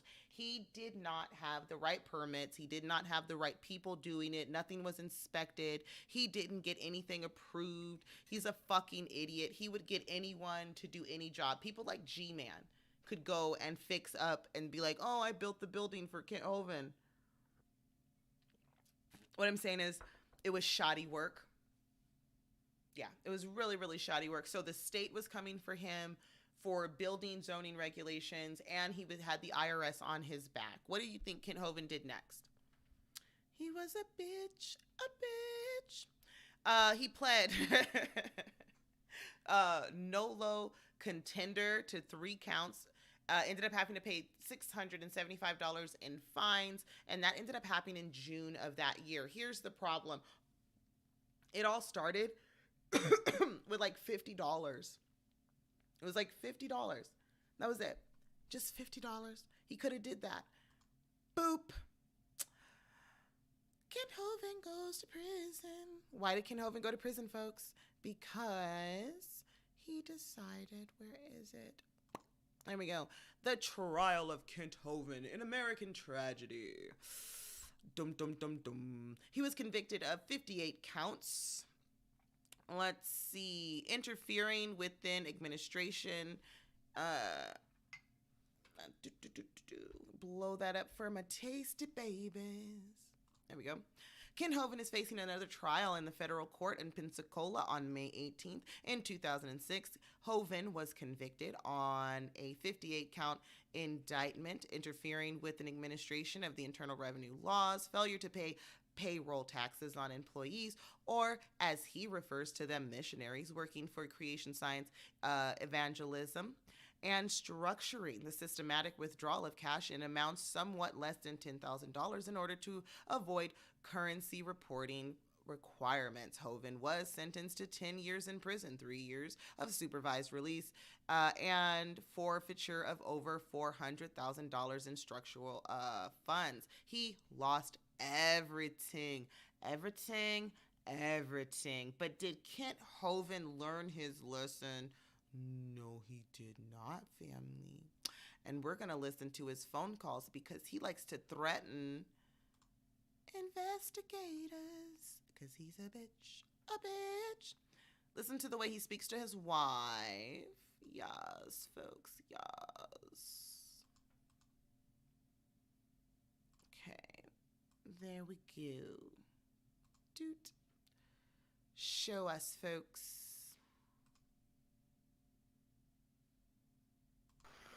All right, should we go on the offense? Should we file a criminal complaint against the IRS and file a tick-tick complaint and start the whole thing over again? No, I don't think we need to do that because we've already done it. We can simply what do you call it? I'm trying to think of the term. Continuous, in other words, add to it. Well, I think what we've already done. we're sitting here worried what they're going to do next, and we really should be on the offense. I mean, they broke so many laws, they didn't follow their own procedure, and maybe another criminal complaint with the federal court. I think a good job. Yeah, I think there's real close to zero chance they're going to come seize anything. Really? Yeah, that's what all the attorneys say too. There's zero chance they can do it legally. Oh, yeah. Now, can they do it actually? Well, take a look at what they've done so far. I mean, quite obviously, yeah. About the only thing we got going for us is Scott Snyder is a little bit afraid that I will sue him. Well, and I will. Investigator. I'll do it again.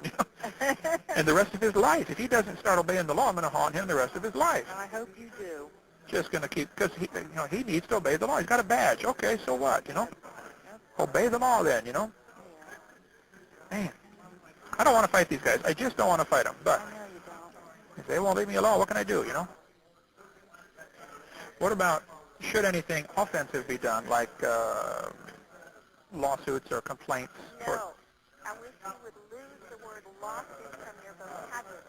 The more I hear, that's what got you into more trouble to begin with.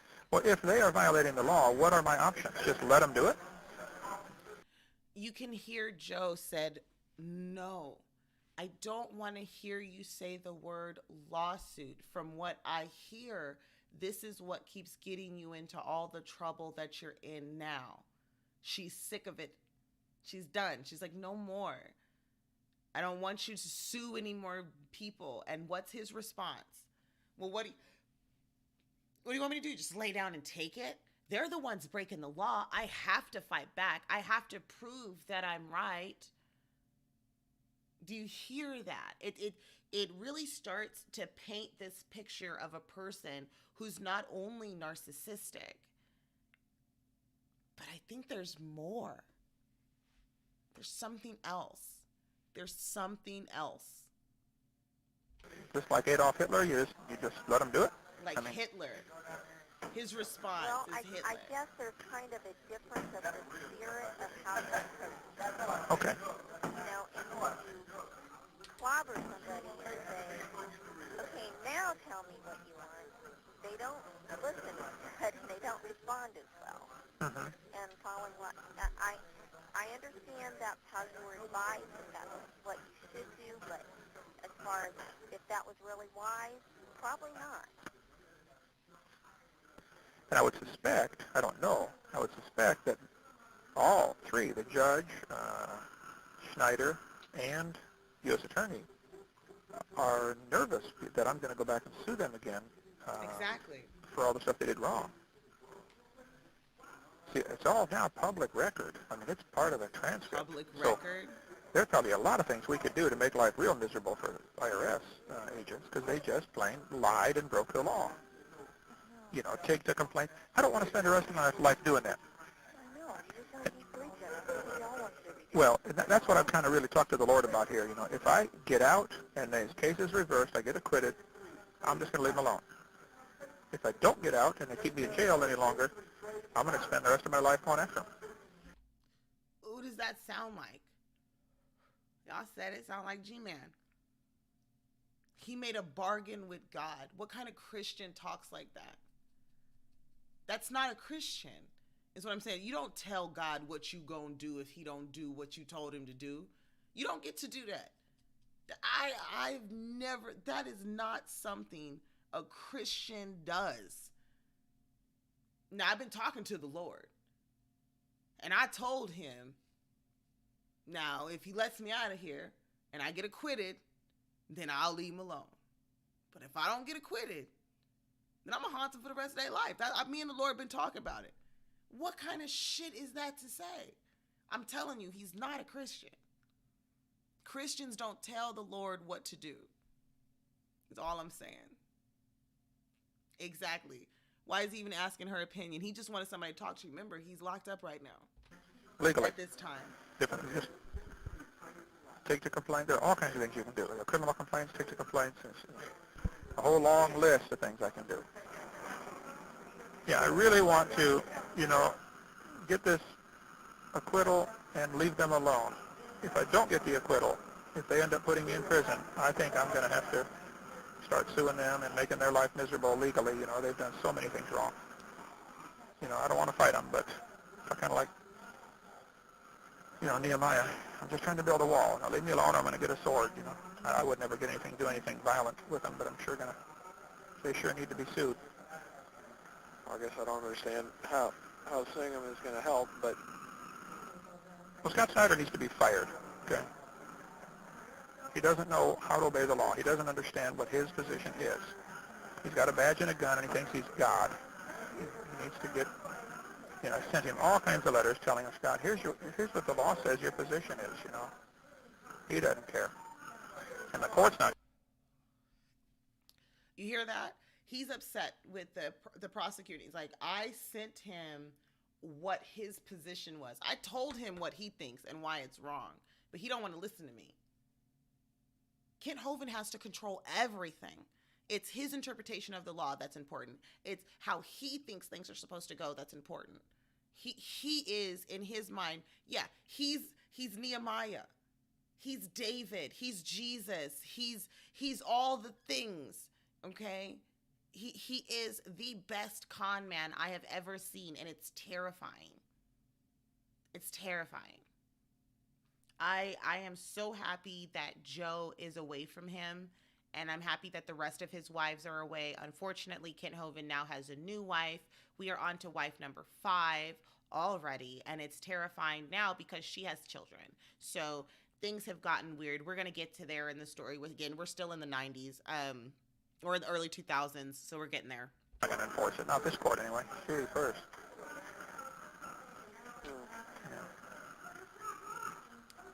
IRS has a very legitimate place in our government. They serve a very legitimate purpose. You know, I'm not against. And they keep calling me a tax protester in these documents. Man, that makes me angry. Yeah. You are.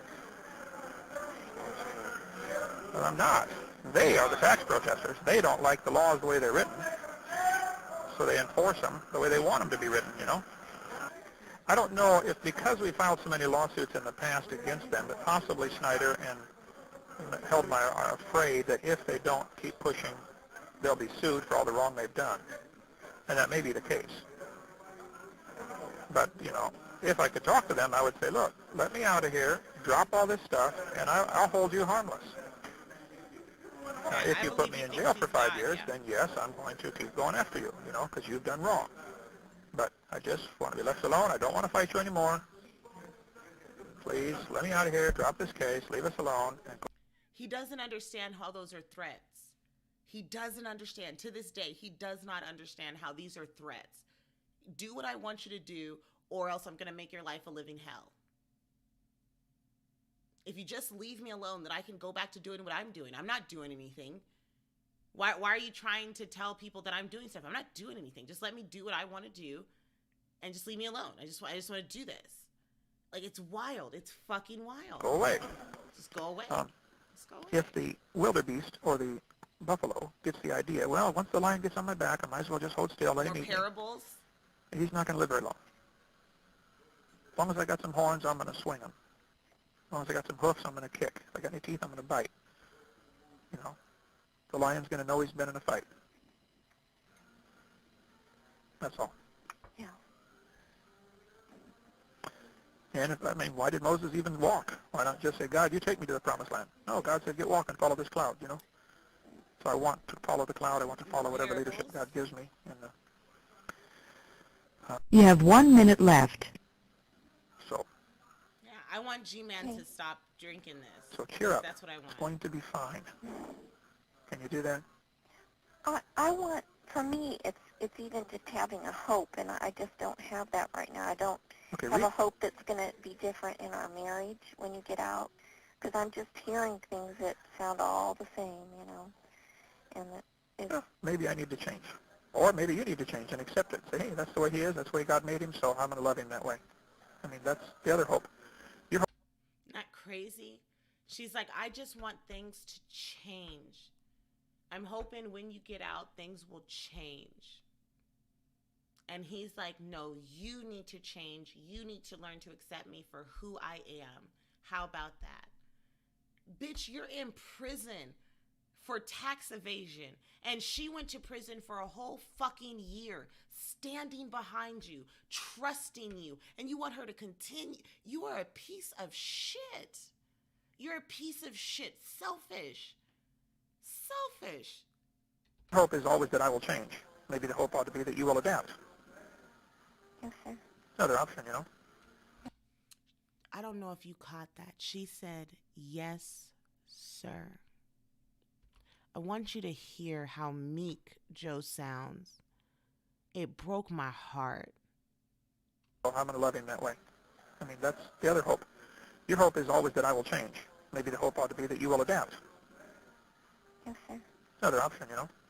Yes, sir. Just say, wow, Miss Martha Washington had to adapt to her husband. This guy wants to go fight the British. Okay, I'll just go to camp with him. Well, sometimes when you just can't, you know, get past the unresolution.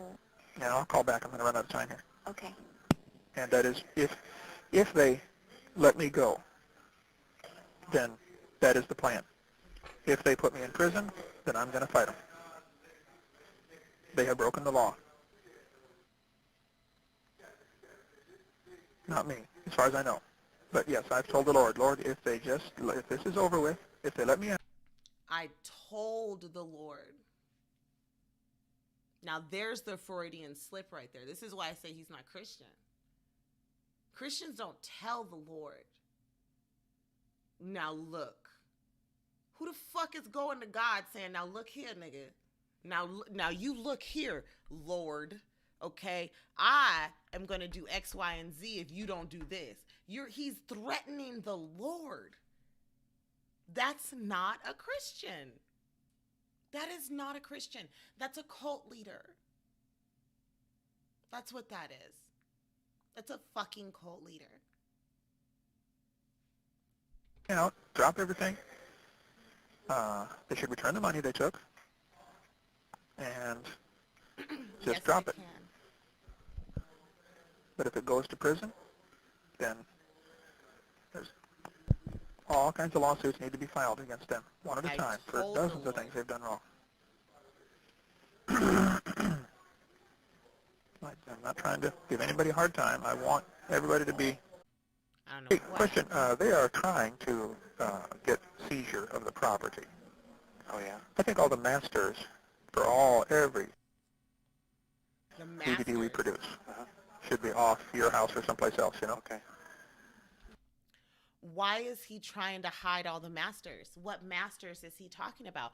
All the DVDs and the tapes, all the prints, you know, the master copies of everything. That's how they make their fucking money. That's what the MLM is, folks. You got to have the merch. Protect the merch. Because remember, he says it's copyright free. You can produce it yourself. All you have to do is buy one and you can copy the fuck out of it. And you know what? That's what people do. Copy the shit out of them. And they sell them to their friends. It's like a Tupperware party for little Jesus jazzed up fuckers. Yeah, eating apricot seeds. Yeah. That all's been taken care of. Okay. So, but we'll double the effort. But at some point, we're going to have a second place to do shipping from, just in case, you know. I mean, take a 10% of our inventory or something, you know. All right. That'll be a royal project. Okay. But like a drug dealer. I don't know what else to do. Okay. You know, they break all the laws. They have the guns and they have the badge, and it's just evil, wicked people. So. Okay. I'd like to, you know, you get with Eric on that. What can be done for smooth operation, just in case there's. All right. Get with Eric. You were willing but to put hopefully your the guys son have found in stuff danger. today that's going to stop them. Saying, wait a minute, no due process has been done here. You know, knock it off. Is the motorhome back? No, I asked Mitch if he could just keep it for right now. This is him and his son. Going on, I'd hate to see that be something that's taken. You can park it somewhere else. Well, I just assume it not be here. Yeah. If he has to regift it to another ministry. And Glenn went on and on and on to me after he got off the phone, Dad, about how it's not fast enough to wait for Eric to get back in town. I have to do something right now. And I said, do you not understand the words coming out of my mouth? I'm not capable of doing what you're asking. Well, you are capable of going to Mom's filing cabinet, getting the files for the different bank accounts, making copies. And you are not understanding, Dad. She cannot do that. Okay. She not exist there. Okay, well, wherever. I'll get them when I get back. Or. I am intentionally being kept ignorant. I don't know the whereabouts. I cannot do what you're asking. Okay, well, there is a time crunch here because they did get a judge's order, and the IRS is desperate, knowing they have broken many, many laws, and they're going to break some more laws just to try to, you know, make it where we can't fight back. They want to cover up. They want to cover their butt on this one. Well, what Glenn wants to do is an audit. It's going to take him 2 months to do what he wants to do with an audit over the last 2 years of bank records. We're not going to check you right. We right. Yeah, well, send it. By next week, but it's not going to make a difference. He's saying that Glenn Stoll wants to do an audit on all of Kent Hovind's assets before the government can seize anything so that they can fudge the books and save some more property. That's what they were trying to hurry up and do. That's what Kent wants them to do. And Joe and Eric are like, no, we can't do that. He doesn't want to hear it. Audit. It's not going to make a difference. It's not that, oh no, they're going to come to, I mean, if they come tomorrow, it's screwed either way. So. Well, if it's a matter of, if they come tomorrow, it's, hey, you got to deal with Glenn. He has the checkbook, or he has. Already like that. I mean, he doesn't have the checkbook, but it's already. But he's still the manager. Yeah. Okay. Well, I mean, I have prayed about it and searched. Of course, I've talked to Glenn for hours and hours, hundreds of hours over the last 4 years, you know, and I know there's a lot of people with different opinions on this, but I am 100% convinced that what we have done is correct scripturally and legally, and I do not want to switch horses midstream. When this is over, we may want to sit down with Glenn and say, okay, Glenn, look, we had a lot of problems here. You see, he doesn't want to lose anything. No, I'm not going to change anything. I've already talked to the Lord. This is exactly what God wants, and this is what we're doing. Now, after all this is said and done, once I get out, maybe we'll change some things. Do you see how conniving?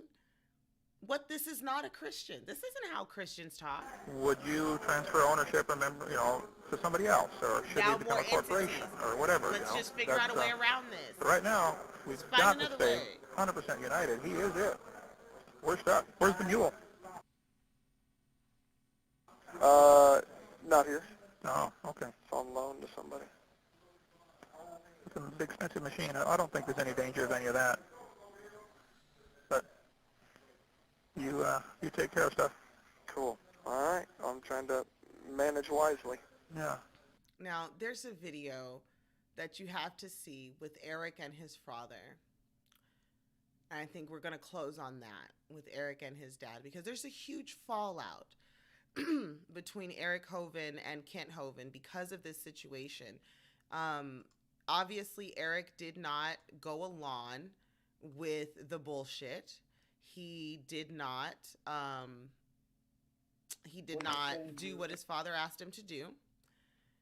In 2016, there was an intervention. It was recorded here, and you're going to see all the people that are in this call. Yeah. Apologizing directly. Yeah, I am sorry. Had I known, I would not have said anything. Or I would have told him, look, I want you to pray for us, but this is not for public consumption. This is going to give Satan things to glory in and drive a wedge even. After Kent Hovind got caught intentionally trying to slander his own son, because when he got out of prison, he thought that his son was going to hand over a ministry to him. And his son was like, fuck no, I'm doing this legit. And Kent wanted to continue doing everything his fucking way. So he continued doing it his way and tried to slander his son and say his son stole everything from him. He became the victim. He pulled a Jerry's money on this motherfucker. Okay? It's wild. Further, my intention is to see Eric succeed. I told him 8 years ago when he started GodQuest, I said, Eric, I don't know if Pensacola's big enough for 2 ministries, but I'm not going to retire. I don't know if Pensacola's big enough for 2 ministries. What the fuck? What kind of Christian says, oh, there's too many churches? What kind of a Christian says that? Show me. I'm going to go on. I got 20, 30 more good years in me, and I'm going to keep going. Lord willing. Huh? Lord willing. Yeah, if the Lord willing. So, that's drug dealer shit. That's what drug dealers say to each other. Like, look, bro, look, you're doing too much. There can't be 2 of us in the same motherfucking spot. You have to go over there. Have to hit the east side. You know. Like, come on. Tell me that doesn't sound like some mob shit.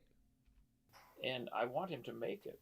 I still want him to make it. I want him to succeed and win souls. And he's a great preacher. I love listening to his talks. I listened to several hours of him the other day at a hotel. I said, man, this guy's good.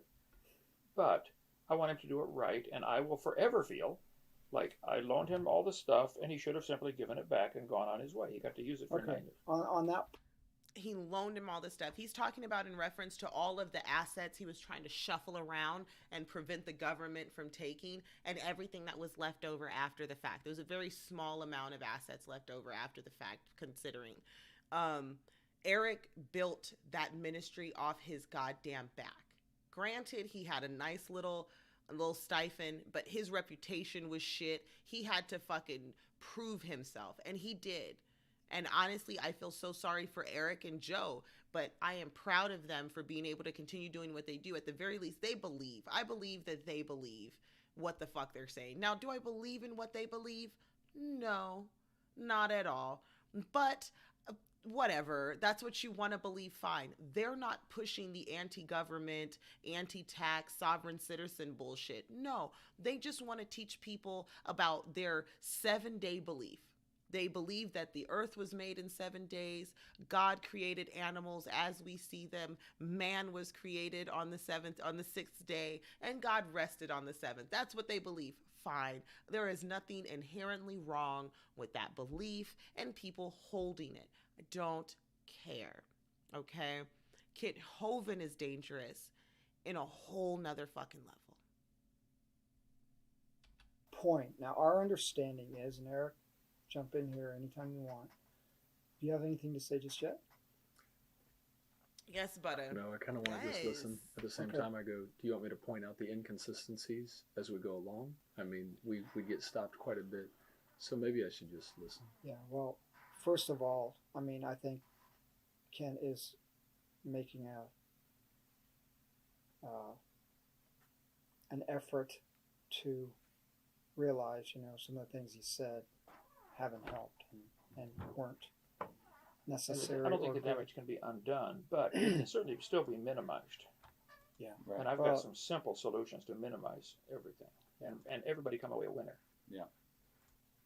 When and if we want to just stop at each point, you know, when you say on the phone, no, my wife and son need to be exposed, and then you say, right now you say, look, I'm sorry. I go, you know what? You got. I did say that to the guy. I did not know he was recording. I did not know he was going to post anything. I'm not telling him to go. When you said, Dad, that my son and his wife need to be exposed, like you were like, yes, they need to be exposed. I want to drag them in the public. They need to feel my wrath, okay? You got caught saying some fuck shit on a recorded line, and then the guy released it, and your response to your son confronting you about it is, I didn't know he was going to release it. I didn't know he was recording. What does that tell you about his thought process? What does that fucking tell you about his thought process? Go do that. I do think what happened in this situation is wrong. It might be legal, like homosexuality is legal. It's wrong that he recorded me. That's what's wrong about this. Like gay sex, of course, is wrong. It's wrong that he recorded me. Not that I said it. Not that I targeted my own son. No, it's wrong that this person is allowed to record me. Some states, but it's still not morally right. Right, but as far as like what you said, you feel like what you said, you shouldn't have said it. No, I said what I said is completely accurate. But you feel like you shouldn't have said it. What I said is accurate. I'm not sorry for what I said. What I said was accurate. My kid needs to feel my wrath. They definitely should be exposed for stealing all of my stuff and robbing me of my ministry, right? Like, I'm still holding on to that. I am just upset here that this guy was able to record me. That's the problem. What does that say about him? Oh my God. Well, I never would have said it had I known he's going to post it. Well, wait. Okay. What I'm thinking is, it's like, obviously, what's happened that I've seen here in a little bit of the conversation we've had with you and Eric is that Eric has a position and a way of looking at something and looking at this situation that's happened and how it is and why it happened and how it happened and why it is now. And you obviously disagree with that view. Right. We each have our. Okay. So if I understand what happened, and I'm willing to be educated, is that when you left and you went, you gave the responsibility to Eric. It came down to the fact of losing everything. Somebody was going to have to buy it. Somebody was going to buy it. So Eric. Not necessarily, but. Well, or it was going to be lost. No, I give the illustration of my pocket knife. No, I'm not talking about. I'm talking about the property that the IRS seized, right? Let this represent the stuff they did not seize.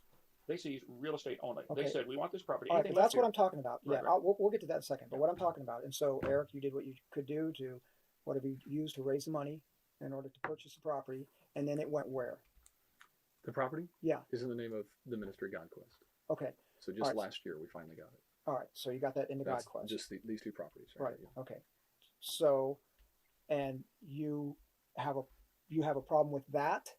Yes, very much. Okay. No. All right. But so what would have happened? I'm not talking about the stuff, the properties.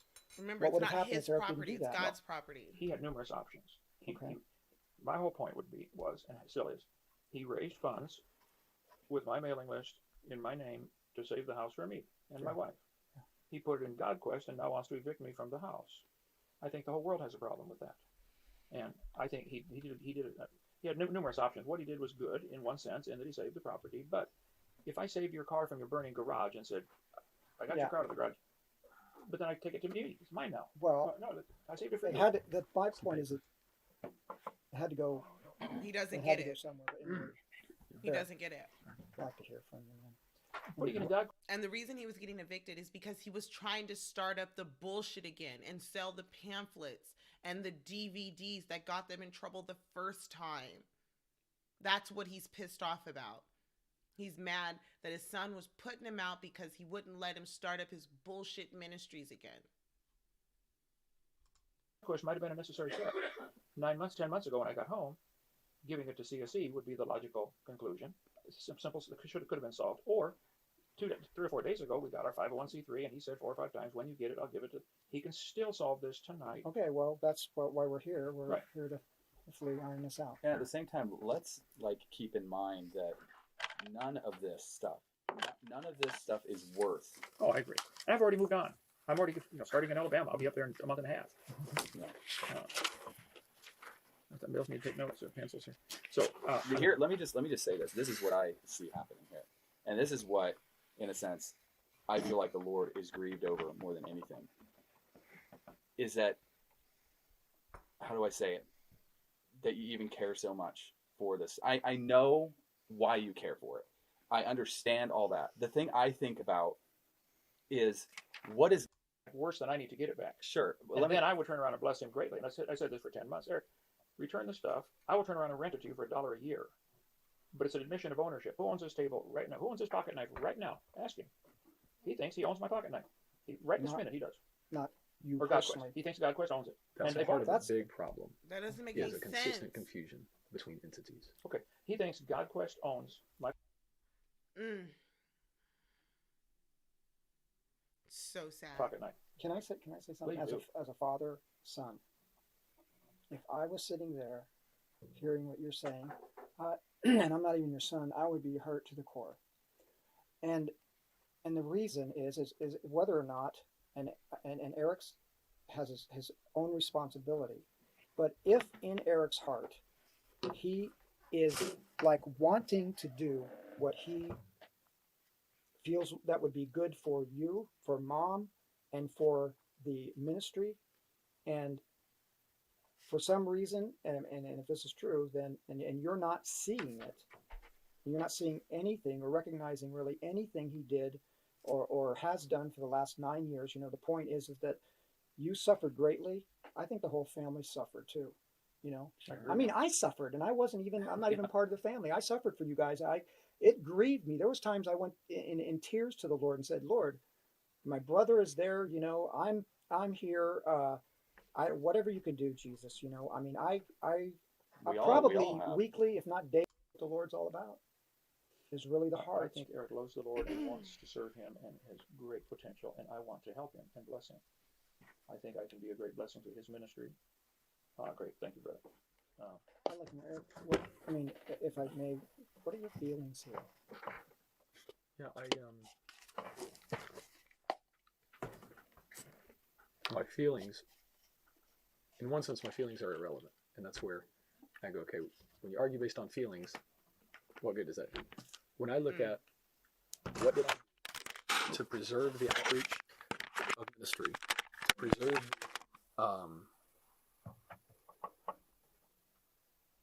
I was left with a mission. I was left with a ministry. I wasn't left with a bunch of dad stuff. I was left with a ministry and a mission to fulfill. Yeah. Spread the gospel through the creation message. And for 9 years, I've tried my hardest to be very wise and do that mission. And So to have my dad come out and say, you stole it all and you conspired with your mom to steal everything. Yeah, that's it's not true. He did whole streams on it. It's what makes me go, what I told Shane on the phone yesterday, I can't reason with somebody who's unreasonable.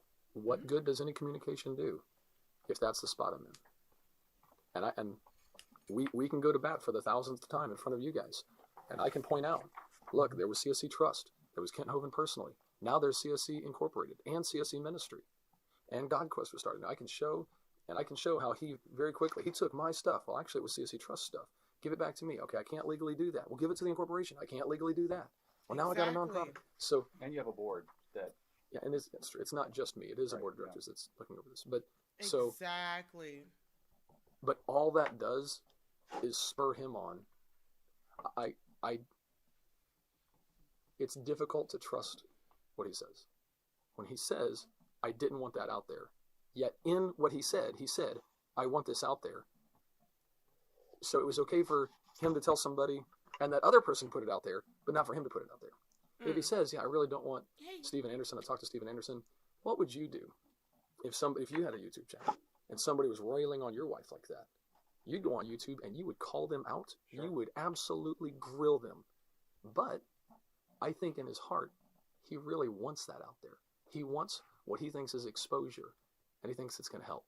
And all it's doing is hurting his ministry.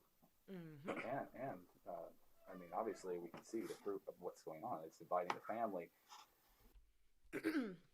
Ken Hovind intentionally tried to destroy his family because he believed that his wife, Jo, and his son, Eric, stole everything from him. Why?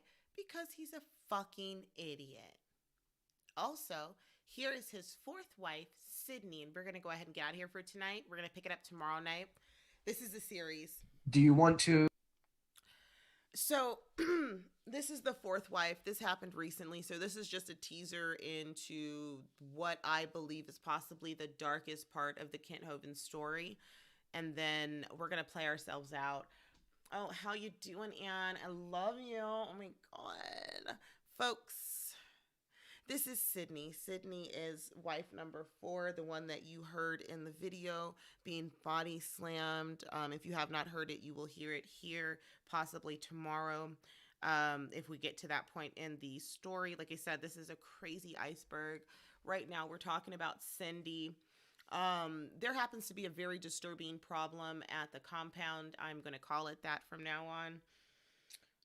Dinosaur Adventureland, and they're going to talk about it. This is a very interesting conversation between the two people. To touch on the numerous pedophiles? Oh, wow.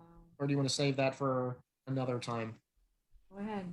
So, as a father of 4, my warning to all of you guys, but first of all, don't sell everything you have to move to DAL. Please don't do that. And if you have money burning a hole in your pocket, don't send it to DAL. Give it to an orphan or give it to a widow. Please don't give this man your money. It's not going to the kingdom like you think it is.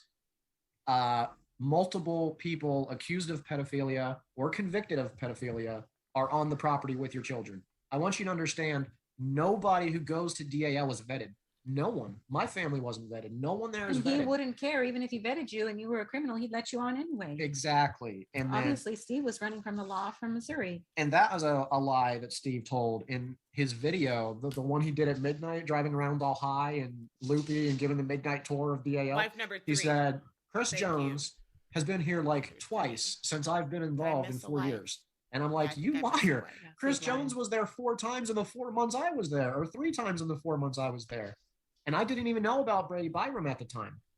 But knowing those 2 in the circle, and then I've seen another video come out that there is a 3rd pedophile that's close friends with Kent that comes and goes.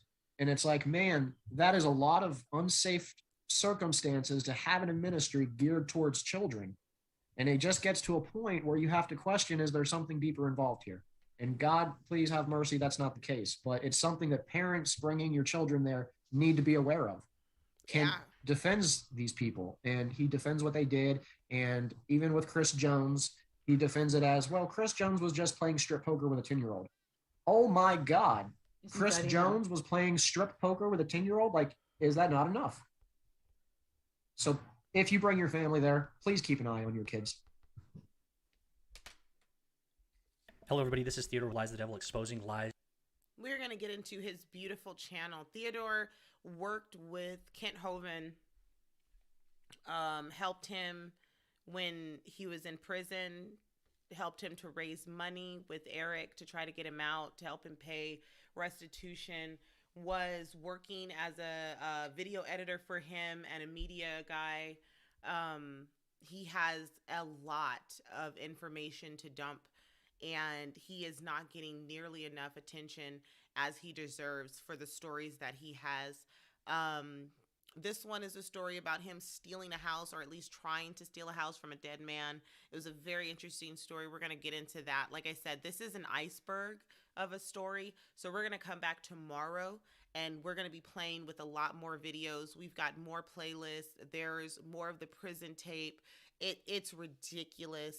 GMAN, I want you to please understand, this started off me trying to be like a petty asshole and laugh at you, but it's turning into, I really, really want you to kind of get your shit together, brother, and come up out of this, because you can do better.